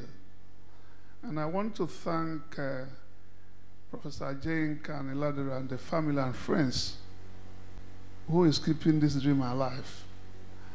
I'm glad to be here today. When the keynote speaker was speaking, he said something which I want to make a little emphasis before we continue. He said he has a bad news and good news. And as I reconciled the news they have, I saw that the bad news is small. What is one of the worst bad news? We have lost an opportunity. We had an opportunity to use oil and gas, become a great nation, but we lost it. And it's something we need to worry about, but we can't change it. What is another bad news? We have made so much effort, but no result. You wonder the likes of Dr. Okon with the huge knowledge. Every day, one day we came to a program, somebody said, 30 years ago, we said the same thing. Today we are here saying the same thing. The question is, why have we made so much effort but no results? Another bad news I got from what he said was leadership. Let me say this, my little experience in governance for the past few months is that until you are where decisions are taken, you can only wish. Why is Dr. Okon not the Minister of Petroleum? Why is Professor Eladere, Professor Jenka? Why are we not there? And we need to think about it because we can only wish. It's all about leadership. Look at the change Dr. Oti has made. It's not an angel. Because the greatest power for change is knowledge. And what we have seen that for me is the greatest problem in this country is that people who are knowledgeable are not where decisions are taken. And so this is a challenge to all of us here, that if there is anything you need to desire to be where you can be part of decision making. And it can only happen in governance. Good news, I can pick one. We have a future opportunity.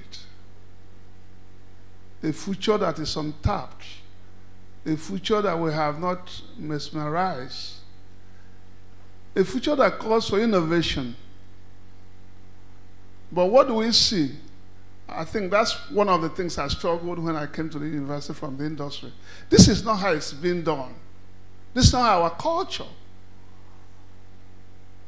We must come to a point in how we have managed our oil and gas and start thinking, what do we do to make a change?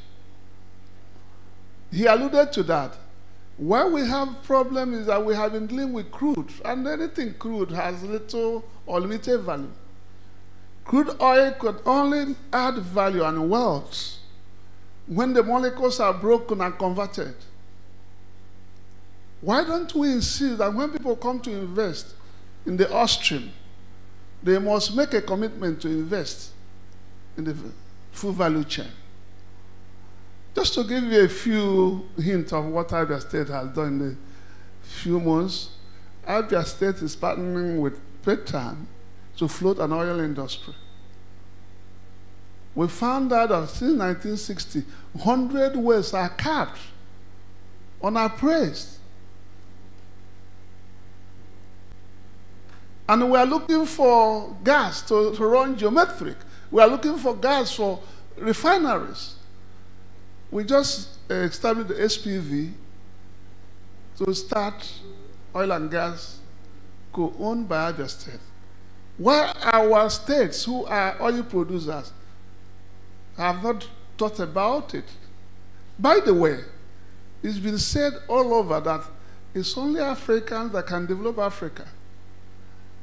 We have been waiting for foreigners to develop us. They are not funding oil and gas again, so to say. It can only be done by us. So what's the challenge when we are talking of having a wealth from petroleum? We must take responsibility. And so, having said that, I don't want to take so much of your time because Dr. Cohn said much. I'll give an opportunity for the panelists to speak to this presentation.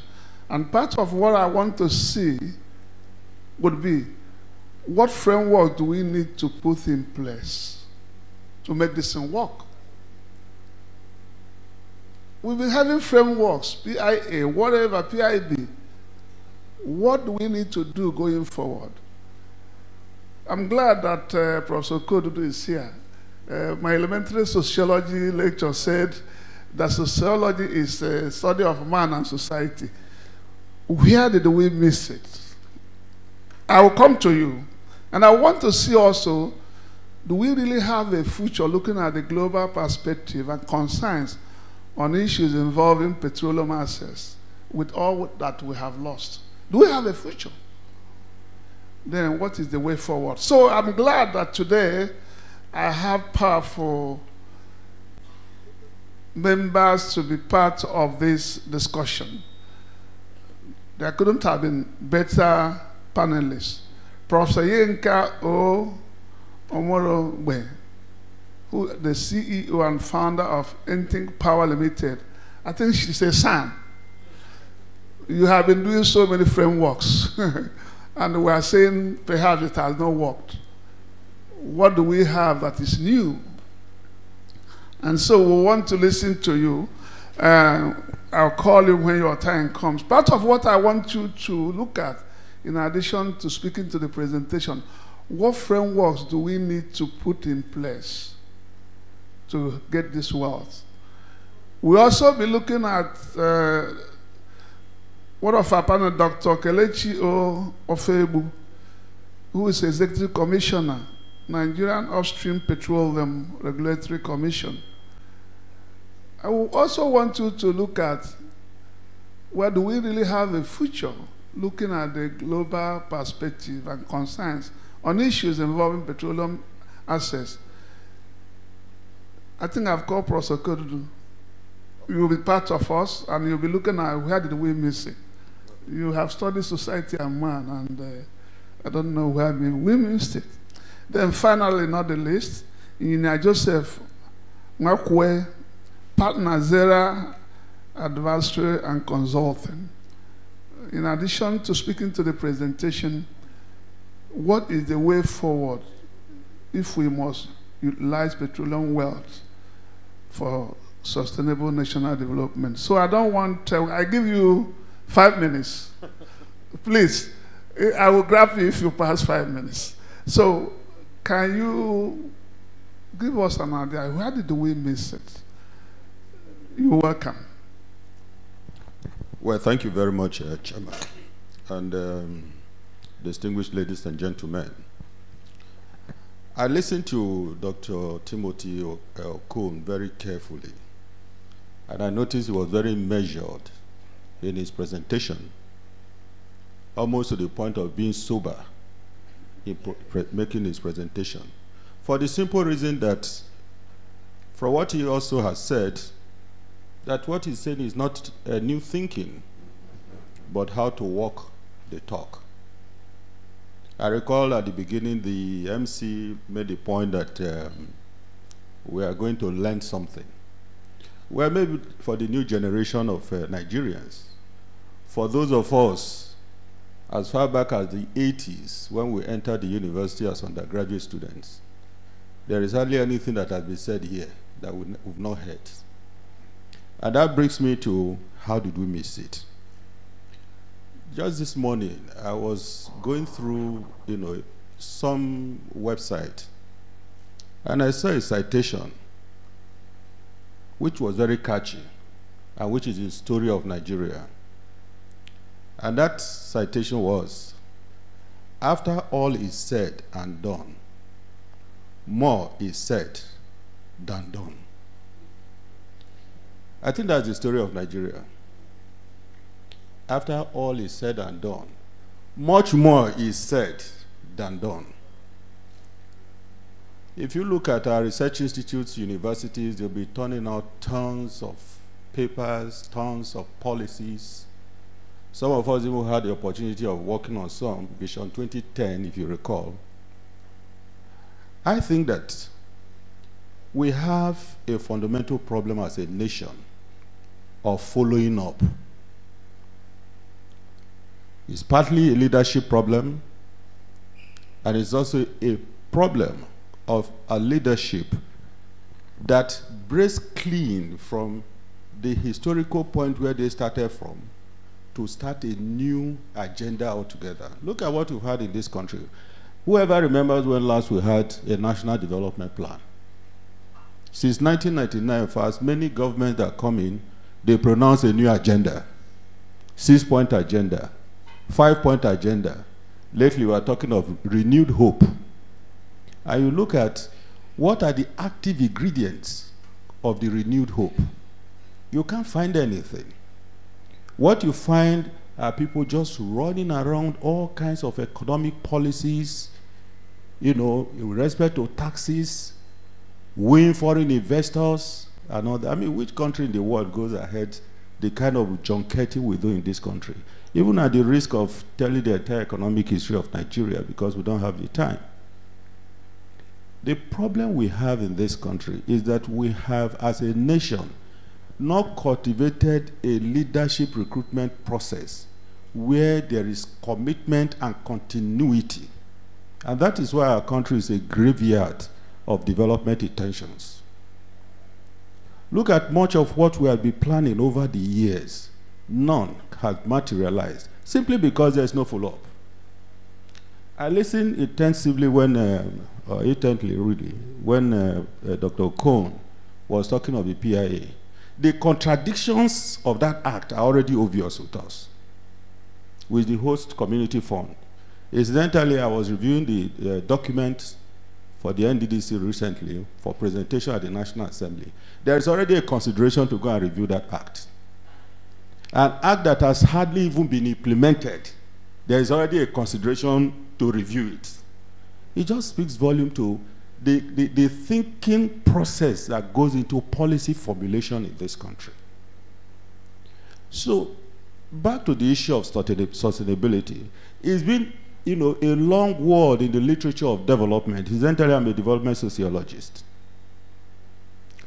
Many years ago, attention of the world was drawn to the fact that the resources that we have, including petroleum resources, are not resources that we inherited from our ancestors, but resources we hold in trust for future generations.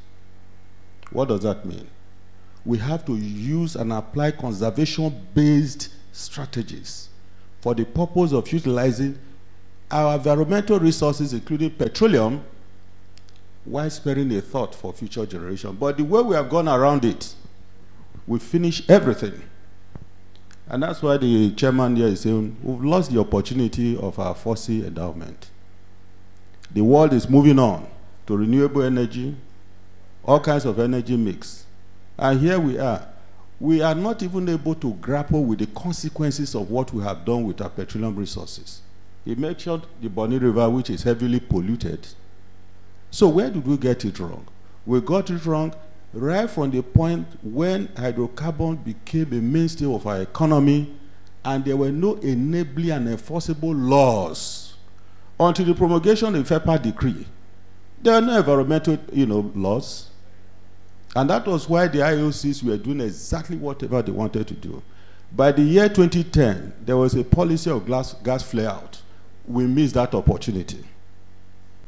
The gas that you need for industrial development was being flared day and night, even up till now. So the point I'm making is that if you ask me the question, where did we miss it out?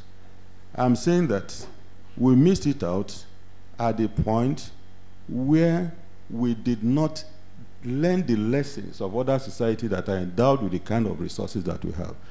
I mean, oil production and utilization and management of its resources is not rocket science. There are nations that have succeeded with it.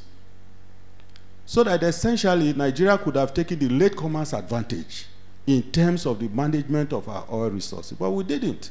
Again, it speaks to the quality of leadership we have. And we can never run away from leadership. Chinua Achebe wrote a book many years ago in the 80s, The Trouble with Nigeria. And he drew down that trouble wholly and essentially as a crisis of leadership. And so when you look at the leadership, the quality of leadership we have across the broad spectrum of our society today, we are not even fielding our third 11. We are not even fielding our third 11. People that have no business at all in leadership. Again, from 1999 in this country, if you want to see how our problem has been compounded, don't forget, historically, if you go through the political history of this country, historically, under the military rigmarole of banning, unbanning, banning people, sending them to jail, and all that.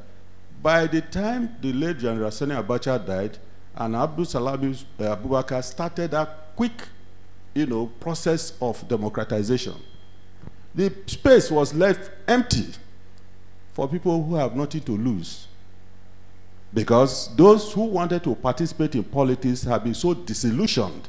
So those who filled that void, as we find today, were people who could not even qualify as third 11 in the terms of the leadership ladder. So why are we not going to have the kind of problem we have? We do not have the kind of leadership that is committed to national development. You made the point a while ago. What shall you be remembered for if you provided leadership for a place and left? Couldn't there be somebody can point to, this happened when he was here? And it was said, eventually and wholly, we should all aspire at our various levels to ensure that whatever is entrusted in our care will leave a legacy that is positive, so that when we go, it will be told those that come after us that we were here in a positive sense. Thank you. Thank you very much. That's wonderful. You can see knowledge is not our problem. It is in the doing. But the point is, this vacuum that has been created for a long time, must we continue? Let me tell you something that will surprise you. Until you desire a thing, even if they give it to you, you might not want it. Most of us don't desire to be there. The greatest opportunity to help humanity is in governance. I can tell you within this 1 year. So please, those that think they have the capacity, desire to be there. I want to call on Professor Yinka Omorogbe, a son, in addition to speaking to the presentation. What frameworks do we need to put in place to make these things happen? You're welcome.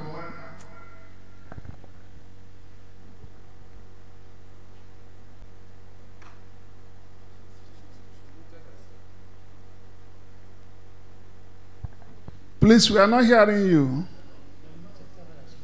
You are muted, please. Unmute yourself. Is it from you?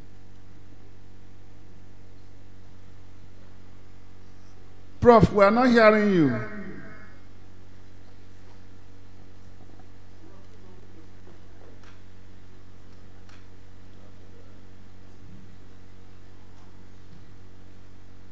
Hello, Prof. We are not hearing you. Can you unmute yourself?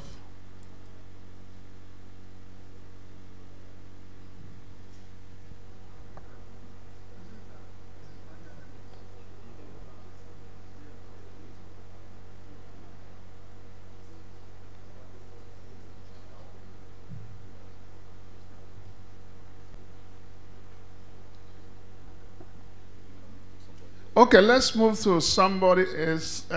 Maybe when.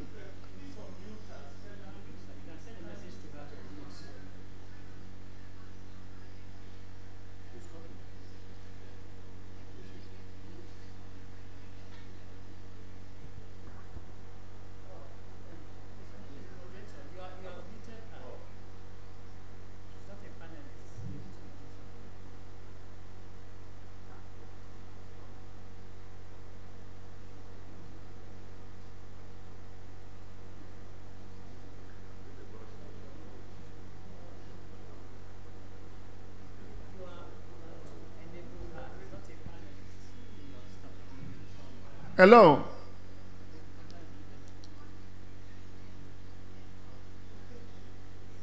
You say you muted her. Can you?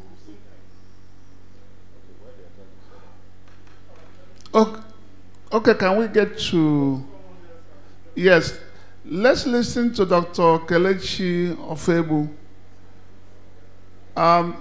In addition to speaking to the presentation, we want you to also dive into, do we really have a future at the looking at the global perspective and concerns on issues involving petroleum access? It's online. Okay, is Engineer Joseph Mwakwe here? Are you with us? Hello?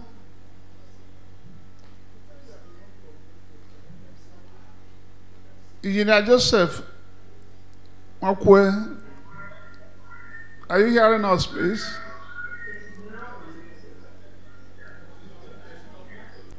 Eh? Okay, Prof. Honorable, please.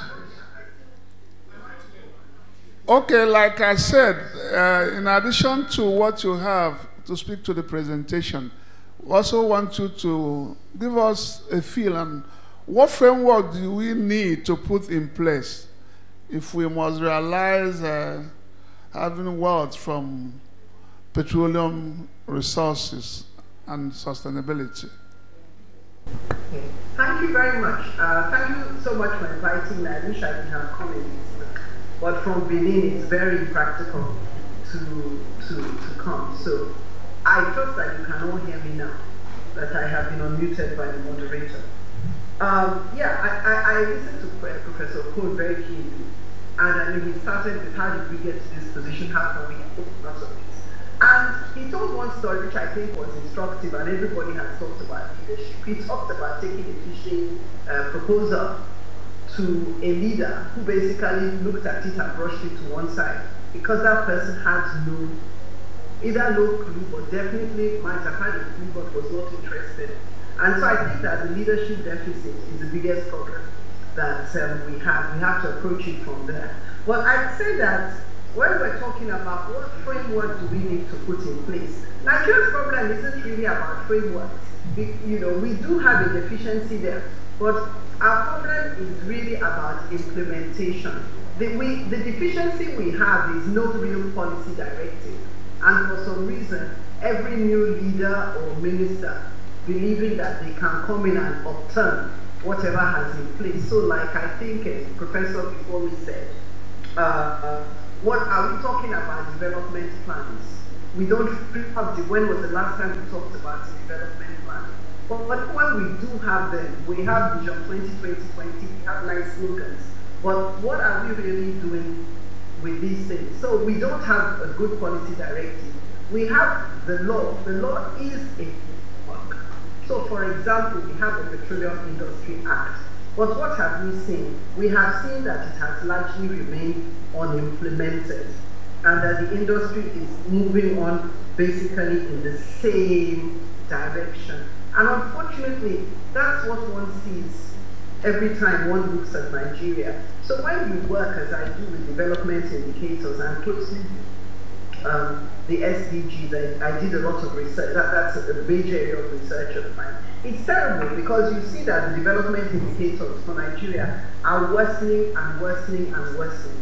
You look and see that when people are even ostensibly talking about development, they're leaving half of Nigeria out because half of Nigeria is there with no light, no government infrastructure.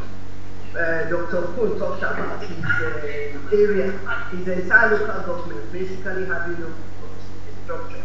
You look at entire local governments with next to no primary health care, good schools all non-existent. So they are all left out of the process. So we have these problems. But it's not really about frameworks. So that's what I'll say. We do need the frameworks, but we need to make sure they are implemented. It's absolutely imperative. Absolutely imperative. And so I have to say, first, we need to walk our talk. We're full of empty slogans. And when the slogans are not empty, sometimes they're embarrassing. I mean, right now we have, for example, 30-30-30, which is 30% of renewables, 30,000 megawatts by the year 2030. It's embarrassing in every form. 30,000 is pitiful even for us now, even though we're presently on 4,000 megawatts. 30% renewables, how are you ever going to do that? And if this is the year 2024, are we on the path to 30,000 megawatts? But we will continue to espouse this and talk. And that's what's going to happen to the 1 trillion target if we don't actually do anything. So I'm saying that we actually need to walk our talk in Nigeria. It's imperative for us to do that. And we need to be frank. We need to have leaders who know what they're doing. But for me, knowledge is not just brilliance. Knowledge has a lot to do with character as well. They have to be people of character. We need to have them to know. They need to have character. But one basic thing they need to know is wealth creation. They need to know that you don't create wealth by just overprinting the naira. The governors need to know that you don't create jobs by simply giving 1,000 people SA jobs and paying them 30,000 naira each. They need to understand that we've got to be working. There has to be some productivity. And they need to be pushing for that productivity. We need to have leaders that understand. We can't just be looking at the oil industry and looking particularly at crude oil because it's easy to do many things with crude oil. They haven't looked at natural gas the same way because it's far more difficult to be opaque with natural gas. It's just a fixed industry in so many ways. You can't do the same thing, get away with the shenanigans that you can crude oil. So we really need that. We need to close the leaking holes. Corruption is a huge issue. Right now, people are talking subsidy. But a lot of the subsidy is paid for inefficiencies and paid for corruption and corrupt practices. We need to close the leaking holes wherever they are, accept them for what they are, and actually make an effort. We need to understand that corruption literally kills, and it doesn't just kill us, it actually kills and impacts on our generations. Because all of us, I'm a professor for over 20 years, all the people that are professors, all the older people know that in their younger days, many things were much better, things were better. We shouldn't be having that. We shouldn't, that should not be the case at all. So, we need to close the leaking holes. We need to appoint competent people and set them targets. I think targets will help because very often, really competent people get derailed and you find that they're doing something totally different from what they've been sent there to do. Give them targets. They don't meet the targets, take them away. Take them away. They don't have to be there. We need to do these things. We need to also understand all activities need to promote sustainable development because sustainable development is about the people. It's about development for all, not just the elite classes.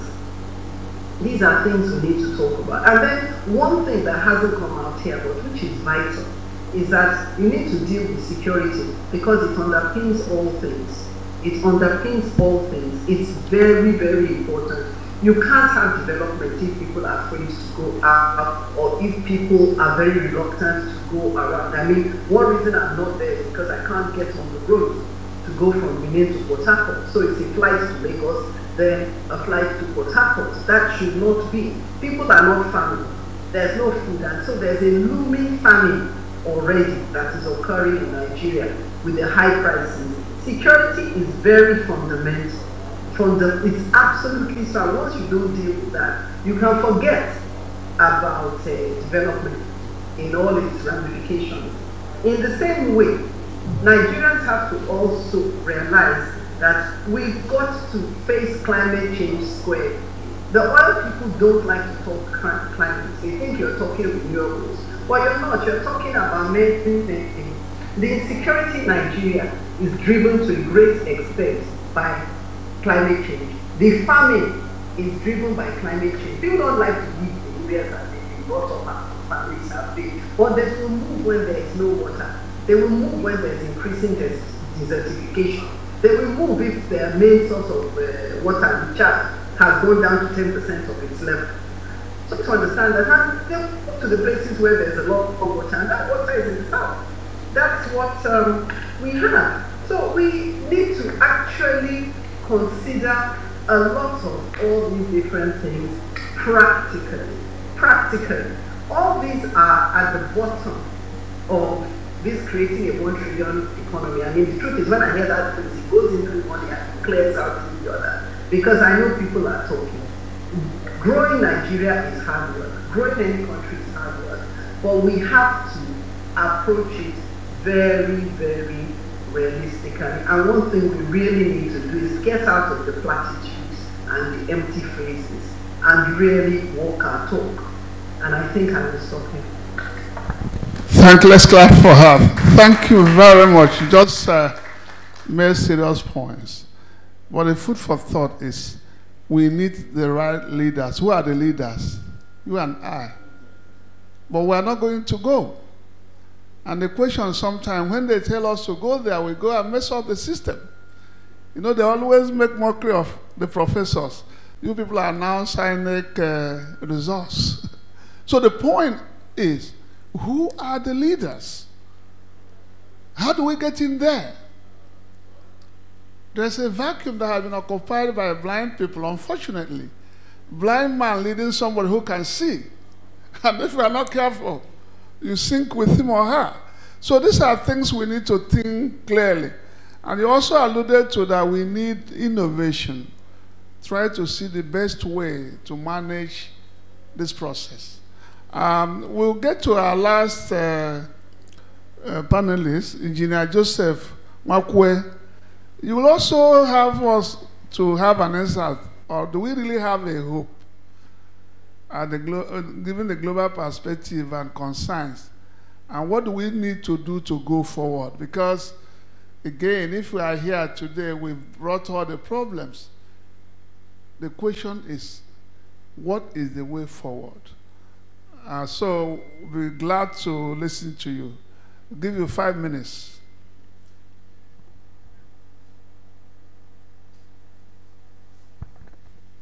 Is it online? For some reason, I can't get my video to work. I hope you can hear me. Yeah, we are hearing you. Can you hear me? Yes. Oh, thank you. Thank you very much. Okay, I think my very able co-panelists have captured most of what I had to say. But I'm just going to say, start with basically 2 quotes from, one is from Kofi Annan, who we all know, and he said that the challenge for oil-rich nations is how to turn a finite resource, and I dare say depleting resource, to a lasting legacy. So that kind of frames this conversation. How do we take something that is obviously finite and depleting to something that will outlast our generation? And then the next quote is from a favorite scholar of mine, Amartya Sen, a development economist. And he basically says that oil wealth can be a catalyst for development, but only if it is invested in human capital, infrastructure, and institutions. So I guess these 3 is the answer to the question we are trying to answer. We should build human capital. It's very critical. We should build infrastructure because oil wealth should have intergenerational benefits. It shouldn't, no generation should assume that the mineral resources of wealth that is inherited is up for them to consume alone. They should leave something for the generation after. And we should equally build institutions that are stable, that are transparent and accountable. So these, for me, are the essential features. I will refrain from talking about Nigeria and how it is the road. But I think I will only say that if we intend to make anything out of the oil wealth that we've had, there is still that window, there is still time. It's not too late for us to sit back and rework the industry and the structures that drive the industry. The GIA is a very good attempt, though it's not perfect, but it hasn't even, if anything, it has been implemented in breach. So those are things that should bother our generation, our industry. How do we make sure that this oil wealth is used to invest in a lasting legacy? So far, Nigeria has failed woefully to do that. But like I said, there's still an opportunity for us to course correct. How we do that again is to go back to the basics. We need to invest oil wealth in building infrastructure that will go to the next generation. We need to invest oil wealth in building a world-class human capacity. We have people here. We should invest in them. And then, of course, we need to build systems, economic institutions that are stable, transparent, and accountable. And I think if we get all of this lined up, then the journey to building a lasting legacy is started. I'll stop at this point. Thank you very much. Thank you very much. Glad we are all saying the same thing, because crude oil in its natural state has little or no economic value until it's broken down into, look at what fertilizer companies that are lacking, petrochemical, and what have you. And so if we innovate and start doing things differently, again, I want to say, somebody said that the biggest room in life is the room for improvement. If we can retrospect back and say, hey, wait a minute. How have we managed this thing in the past? What can we do new? And of course, we've been saying of leadership. I challenge everyone here to be part of the change agenda. You know, because we have left it too long. If we read the Bible is very clear. When the righteous are what? In authority, the people do what? Rejoice.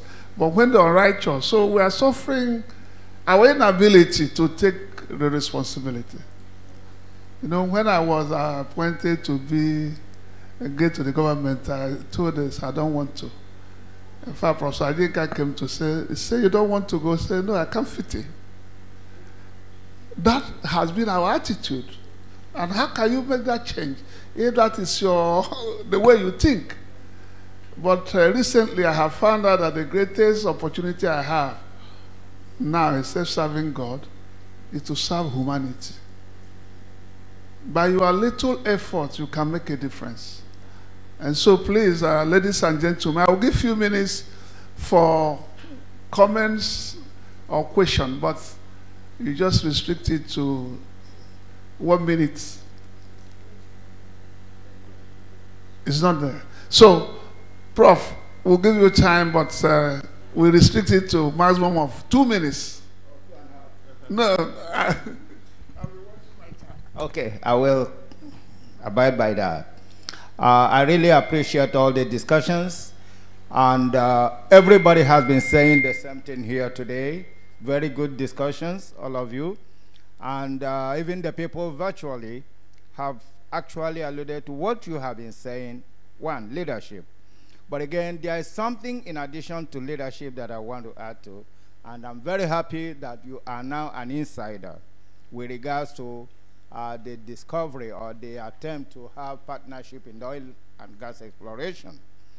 Manpower training is very, very important. And you cannot do that by not training the middle manpower section of the human population. It is the middle manpower that actually will control the economy of every organization, every country. That is very, very important. And how do we do that? Entrepreneurship. So from the sovereign oil wealth, we can create different entrepreneurship avenues for training of middle manpower. And if you look at what Professor Lederer said during the preparation of PIB to PIA, he stressed on the community, he stressed on the utilization of our wealth to train people that we can call our future leaders.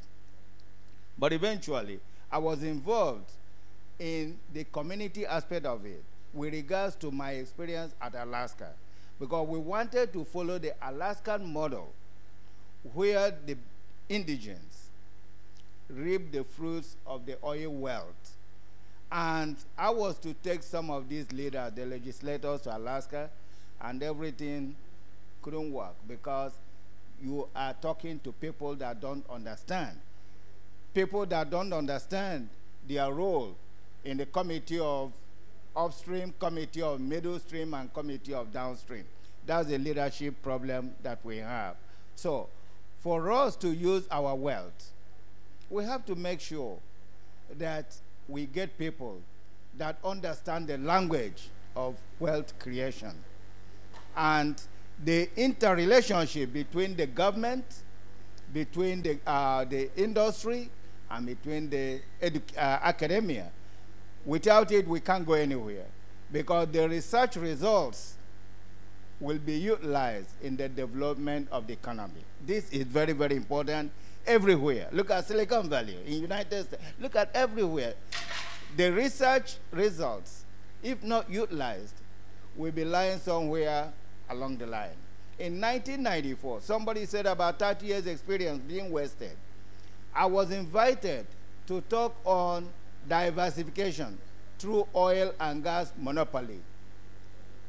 In 1994, I was invited also, and late Dr. Lukman was the chairman of that particular Manufacturers Association of Nigeria conference.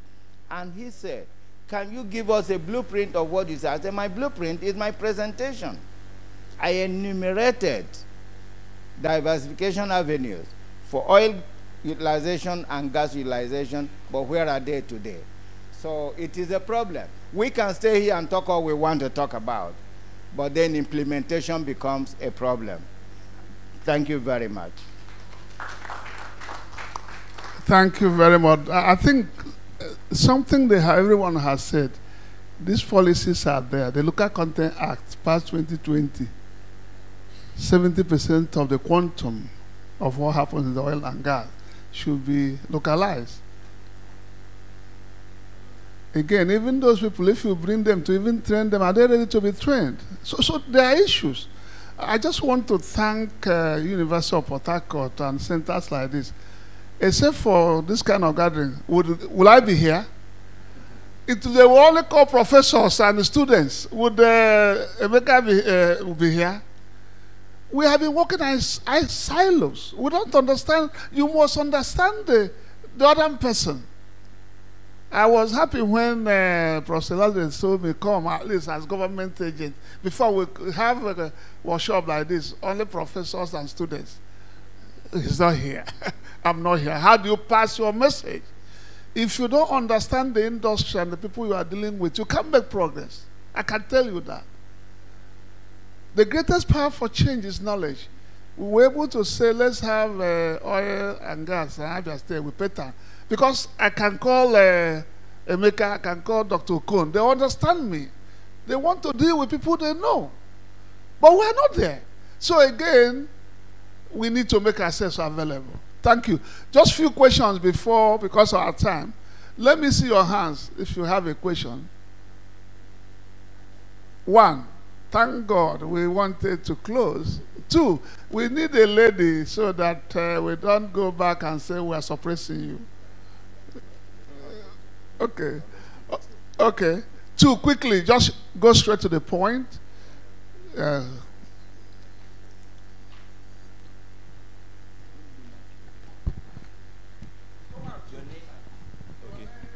Okay. Okay, good afternoon, sir. My name is Rakib Akombi, and my aspiration to our father for sparing their time and experience and knowledge with us, sir. So my question is that with the current expensive electionary process we have in Nigeria, how can a young person who is visionary and passionate about developing in the country actually take the leadership position in the country? Like how can I participate in the electionary process in Nigeria? Leveraging the current the rigmarole process, bribing, and expensive nature of the process. How can we actually come in, sir? Thank you, sir. Okay, thank you, sir, for the great presentation. Thank you, sir, the moderator. Please, sir, I want to just add a quick one. We all know that we have leadership problem in Nigeria. At the government level, the 3 tiers of government, we are having that. But then, when you look at our institution, be it the school and even the industries, they are also adding to the problem of Nigeria even the more. For instance, how can a young Nigerian that after suffering the problem of Nigeria, maybe you are in school, you will spend like 7 years doing a 4-year course. Now when you are finally graduated and now you position yourself to get a job, even to get a place to do IT at times these days is very difficult. And some of these oil company and even servicing oil company now, they are like, you have to have 10 years experience, 20 years experience. Meanwhile, they did not give you opportunity to even have a 1-year experience. How do we handle that? Thank you, sir.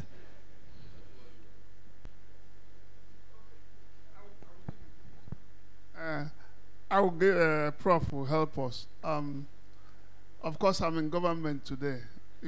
I can answer that. I didn't contest. As a matter of fact, I was in Morocco when my name was in the newspaper. I didn't know. So the point I'm making is that let us show an evidence. Let's show capacity. Let people know us for what we can do. Because at a point in life, it's not what you know that matters, it's the people you know. If I don't know Emeka Okon, will he call me? If I didn't know Eladre, will he invite me here? You wouldn't if you didn't know me. So it's important we open up. He goes to work for Shell and all that. because somebody knows him. So let us make ourselves available and let's show people what we can do. I will give him to answer, but I was in the oil industry, and I had the opportunity to interview people. If you come out as a fresh student, no one will ask you of experience. They will ask you for your IT or the projects you did. In fact, one day I asked a girl who came and said, "Can you tell us the topic of your project?" He said she has forgotten. She started stammering. I said, "Are you a stammerer?" I said, "No, it just started now." So no one will ask you for 10 years. They ask you the basic things. They want to see if you are serious in IT. They might not expect you to have gone to the oil industry, but why you did your IT or your project, can you defend it? They want to see the basis. So what I would suggest is that foundation is key. While you are in school, those little things you are doing that you have opportunity to do them what? Very well. I'll give you the... All right, thank you very much. I think that's one leg to the question, to the very important answers to the very important questions you've asked. Let's be very factual. I've seen advertisements, in this country, where people are asked to present 5 years experience. And the person has been out of school for more than 10 years, he's not worked anywhere. Where is he going to shop for the 5-year experience? Except to make claims. And if those claims are found to be unfounded, of course you are not going to get that distance. So these are facts. Now the elephant in the room that would appear to have been avoiding all along, which we couch as leadership and all that, is that we must target our political system. Because you see, it is the political system that produces the kind of leadership we are talking about. That's the elephant in the room. I thought that since we were talking to petroleum engineers and all that, but other things have been brought into the mix now. And since it's a mixed crowd, we might as well do that. Somebody asked a question, a young man who is interested in politics, how does he raise money to be able...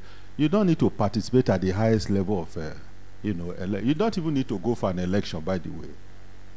You see, the whole thing about what we have seen in this country now, where we are increasingly having government without responsibility, because that's exactly what we are having. Government tells you, we don't owe you any responsibility in terms of how you go to school. We don't owe you how you go to hospitals. We are gradually coming to the point where you even have to build your private road to your house. Not to talk of accommodation. That is the scenario we are having, government without responsibility. And so people must pay particular attention at elections. The point has been made here that, oh, well, lecturers go to, in fact, people tell me all the time, you are the professors who go to rig elections. Well, I can tell you, very serious-minded professors don't participate in those things. The level at which very serious professors participate is probably when they are vice-chancellors, they are literally conscripted into it. Otherwise, again, why most of the so-called lecturers participate in election and help to rig election answers to the political economy of Nigeria, wholly and entirely. But let me also draw your attention to something. I'm a social scientist. If you go to read the economic history of any country in the world, he was talking about China a while ago, and you look at the succession from Chairman Mao to Xi Jinping now, all prosperous societies in the world today are post-revolution societies. A few hairs and limbs must have to be broken in this country. Let's not hide away from it. A few hairs and limbs must have to be broken. I'm a Marxist political economist, and I do know for a fact that the crisis of underdevelopment we have is a class crisis, where people who have held on to political power are not letting go. And they are not going to let go until those who are at the receiving end of their misgovernance are able to reach out. Again, it's either by periodic election by which you can make peaceful change, or something just has to give. I think it was Atanda Fatai Williams who once said those who make peaceful changes impossible make violent ones. Possible make violent ones impossible. Thank you very much. Thank you very much. I know some students will like this. We are concluding, but let me say this, at least for the students. One student came here, a school in the UK, but he said when he finished, he got a job and he wrote he had 4 years experience. What did he do? When you read mechanical engineering, nothing stops you if there is no job to go and see a mechanic workshop, to join to learn how to repair vehicles. You write there in your CV, can repair caterpillar engine. So the boy said, he told his lecturer that please give me a letter of recommendation. He saw that there were petty traders, farmers around. He would go there and say, please don't pay me. I want to learn experience of how negotiation sells. After that, he will put in his CV. He read administration. He can do what? 1 year administration. Yes, this. And they gave him that experience. What some of us do when you finish, because after 25 years in the oil industry, no one takes you as a trainee, and you're wasting time. Find something, even if you are not well paid or you are not paid, to make up for an experience. Are you hearing me? So that when you put those things in your CV, you will show that you are doing something. So on this note, I want to thank everyone for sitting tight. I've gone to workshop that before you know it, the place is empty. Dr. Okon, I want to thank you. You are encyclopedia of knowledge. And I know anytime you speak, it's like you have gone into a kidaisis. If we didn't stop you, we can keep us forever here. So thank you very much. I hand over to you. Can we put our hands together for all the panelists? You will agree with me that Professor EGBOGAH did an amazing work as moderator and panel chair. Please, can you celebrate him? Can you give him a round of applause? So many takeaways from that roundtable discussion. I can see the young people were so eager learning. And the best quote I picked from Prof. Joel was, the greatest opportunity to help humanity is in governance. Think deep on that. The greatest opportunity to help humanity is in governance. So ladies and gentlemen, I believe you are going to see so many future opaque leaders here who will change the narrative in the energy industry, right? Thank you. Once again, can we give another round of applause? We switch gears immediately. In our 30 minutes, less than 30 minutes, you should be out of here. Of course, that includes dinner and lunch. We switch gears immediately to the very next item for the agenda. By the way, if you have questions to ask, I'm meant to inform you that you send an email to info@EMMANUEL-EGBOGAH-Foundation.org. If you have questions for our virtual participants, if you have questions you would like to ask, please send an email to info@EMMANUEL-EGBOGAH-Foundation.org and you will be attended to. I would like to kindly request, is our chief host still online? I heard he was online during the panel session. We're so sorry, sir. We could not break transmission to have you speak. But if you're online, please let us know so that he can give a speech. The chief host, speaking of the 9th Vice Chancellor of the University of Port Harcourt. Distinguished guests, ladies and gentlemen, we switch gears immediately to recognizing our sponsors by appreciating them. Of course, to recognize the sponsors and give our speakers a little souvenir of thank you, I'd like to welcome the Executive Director of the EMMANUEL-EGBOGAH Foundation. He's going to do a 2-in-1 activity. First of all, give them the souvenirs, and then also give us a closing remark at this gathering. He's not only a globally recognized economist, but also a highly respected thought leader in the petroleum economics and policy industry. As reflects on the discussions and insights shared today, it's only befitting that Professor Wumi Ledare, known for his deep understanding of the intersection between petroleum wealth and sustainable development, will give us both the closing remark and also provide all of our sponsors and speakers with their plaques. Please help me celebrate him as he comes forward to give them their plaques. And the first person to receive a plaque today is the chairman of the 13th EMMANUEL EGBOGAH Legacy Lecture Series and BOT Chair SP Nigerian Council, Mr. Emeka Ene. Please kindly hand over his plaque to Professor Wumi for presentation. Please celebrate him. Thank you so much. To also receive a thank you souvenir from EMMANUEL EGBOGAH Foundation. There's no other than our keynote speaker, the managing partner of Tenno Energy Resources, Dr.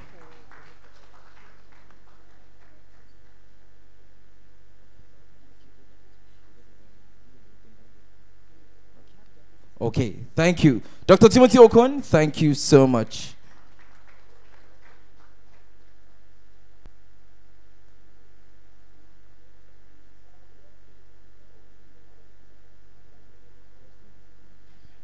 Our panel chair, we say thank you. Thank you, the Honorable Commissioner for Petroleum and Mineral Resources of Abia State, Professor Ogbonna Joel, who heard of his appointment all the way from Morocco. Thank you so much, sir. Of course, all of our panelists, your plaques and your souvenirs will be sent to you. Thank you, Professor Joel. Thank you, Professor Stephen Okodudu. Your plaque will be sent to you, not now, it will be sent to you, and of course, all of the amazing panelists. We thank our sponsors. First of all, on the list, we thank Kenyon Engineering. Thank you so much, Kenyon. We also thank the Institute of Petroleum and Energy Studies, University of Port Harcourt. Please celebrate them, a sponsor of this event. Dr. Joseph maybe Bama or any other representative, please. Would like to have you come forward for your plaque.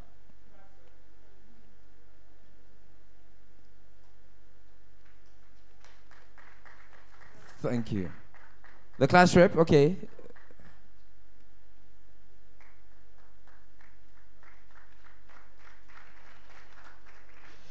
Emerald Energy Institute, thank you for giving us this amazing venue. Please celebrate them. Thank you.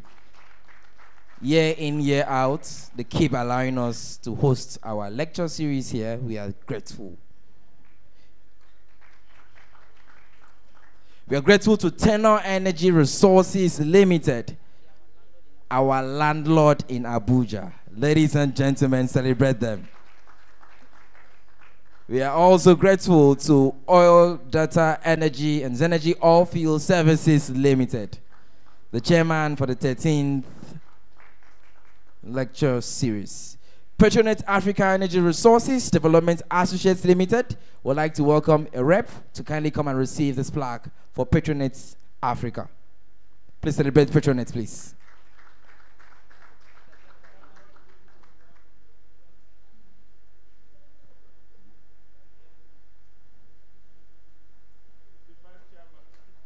Okay.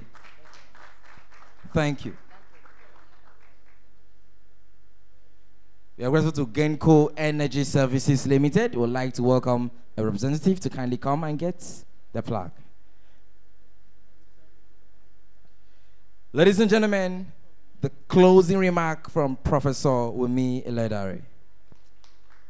Thank you. I mean, to add myself. Well, let me again thank you all, the audience, Dean Law School, thank you for being here. Let me stand on existing protocol.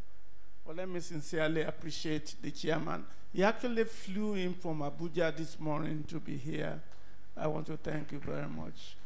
And also, I want to thank the commissioner for coming to chair this occasion. And the honorable, I don't call all VCs in Nigeria honorable, but there are some of them that are honorable, and this one is a very honorable acting vice chancellor. Thank you. when one of my panelists dropped out, and I literally command him to be here, and so I must sincerely apologize that your name was omitted on the program. That's where we had communication gap. It's a mistake of the head, not of the heart. Thank you. And again, let me thank you, the IPS student. I'm going to come to the keynote speaker, but I want to thank you for at least gracing this occasion on my behalf. I could imagine if you did not show up, maybe I would have empty chairs, so thank you. Let me also recognize all the principal officers of the university who are here, the deans, the director. I'm particularly happy because EEI is having the facelift that I think is appropriate. The place is clean, and I want to commend the director for cleaning this place. Very impressed. And then, of course, recently they've graduated as many students as I graduated during my time here. I think that is commendable. However, let me add, offense must be forgiven. So thank you. Well, I cannot but just apologize to the keynote speaker because he actually has 99 slides. Yes, and they are all loaded. So I want to thank you for the energy. I told him almost a year ago that he's going to be the keynote speaker, and he kept it in on his calendar. We cannot pay you enough because I understand your per hour billable money. But there are certain things that are more important than money. You know, I did this and we did this. Let me also commend well, every time I give her a new title, now I just promoted her to be business development manager. No, she actually manages 2 institutions and manages an erudite professor and an emeritus professor. So you could see he manages Ajenka and myself. You know, I told her that whoever is going to marry her must come and take some instruction from me. Because she even manages Dr. Oko now, so she has 3. So she's commendable. Please give her. That just tells you that you do not need to micromanage. You just give a vision and fold your hand. And that's what she has done. All of these decisions, she made them. And she's we never punish her for making mistakes, even though we do tell her. So I want to encourage you, give the younger professionals the opportunity to go out and make a change in the nation. I think for the sake of posterity, permit me to close this with just a 5 minutes remark.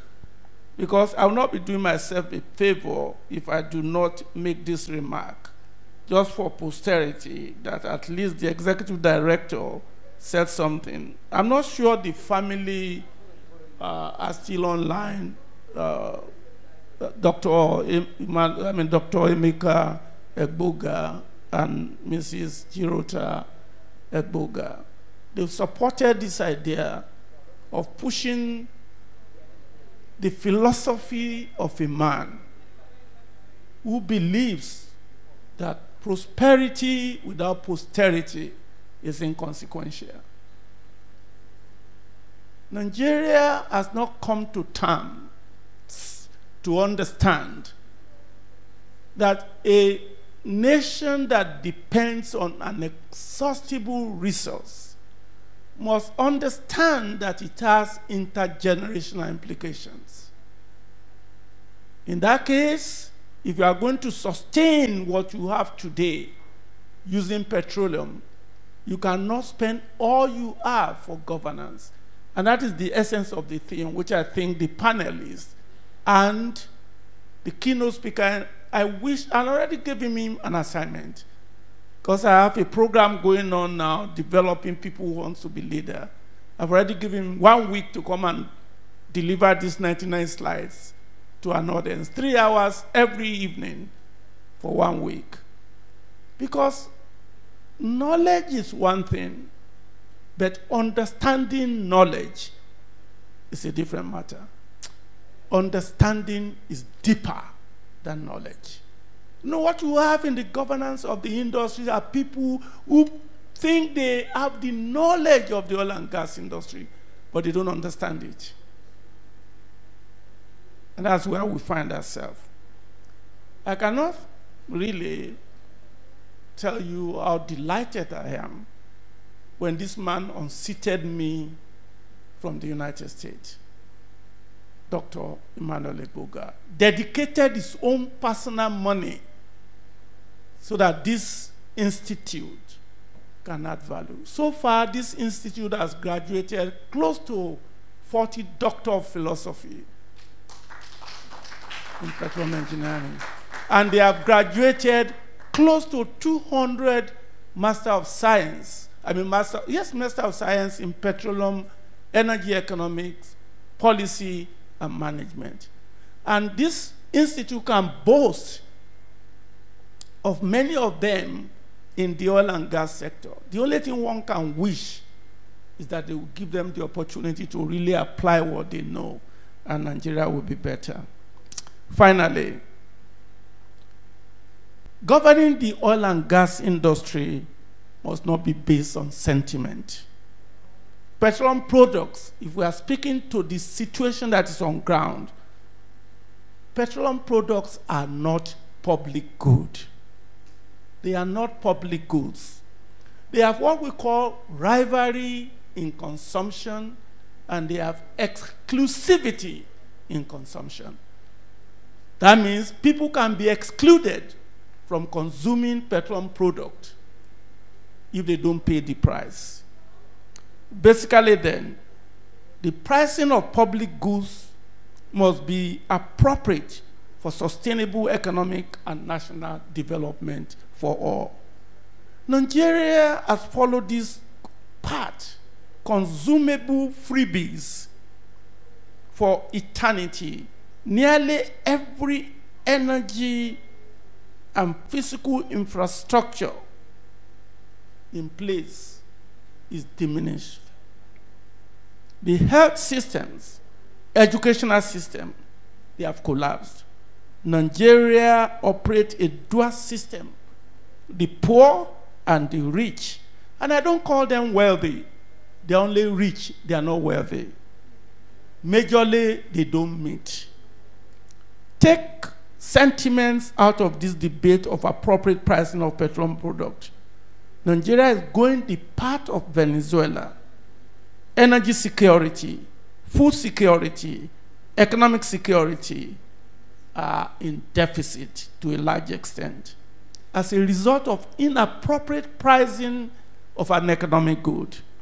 Prebendalistic governance structure is too transactional and not built to create sustainable value, and no ability to promote efficiency, effectiveness, and equity. It thrives basically on the premise of falsehood and to a large extent on ethical practices. Yes, subsidizing the consumption of perishable goods and services, though they may make a nation feel good, feelings are deceptive. This is the essence of EMMANUEL EGBOGAH lecture series. How can we use petroleum wealth to develop sustainable economic development? The MC, we thank you. You've done a good job. The electronic guys, we thank you for doing a good job. And I also want to commend the ladies that have cleansed this building for 14 years. Let them know that I appreciate the work they are doing. This place is clean. And that's the way every infrastructure in this university should look. Congratulations again. Thank you for joining us. Next year, about this time, we are going to be here, God willing, to look at another topic that will take us to the next level. And dear panelists, we thank you online. And please enjoy your afternoon. Please join us for lunch. And we again apologize for taking you a little bit beyond your expectation. God bless you and keep you. Thank you, sir. So please, you kindly appeal that you Hand over this award to Ganco Energy Services. Professor Wumi, please just, okay. Ganco Energy Services Limited, we had called them earlier on, but they were not okay for the award. Okay, they had, thank you, Ganco. We believe that next year you would also sponsor this event.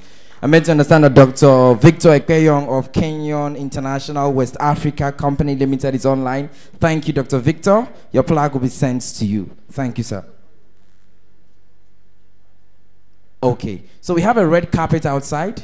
We'd like to appeal our leaders on the head table. Please join to the table outside, the red carpet outside for photos. And after that, a bus will convey you for lunch. Then the beautiful ladies there on black and white, please kindly follow them. They will direct you to the restaurant for dinner.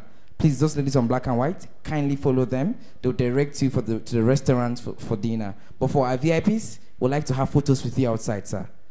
Please. The photographers kindly guide our VIPs to take photos on the red carpet, and then others join the ladies on black and white to the restaurant for dinner. To our virtual participants, thank you for joining us. My name is Ofofonono Akpan. My pleasure it was to serve as your master of ceremony. Key takeaway from today is know people and let people know you. You don't know who's going to recommend you. Of course, recommend my MC services everywhere, and it was a pleasure serving you. Thank you, and thank you.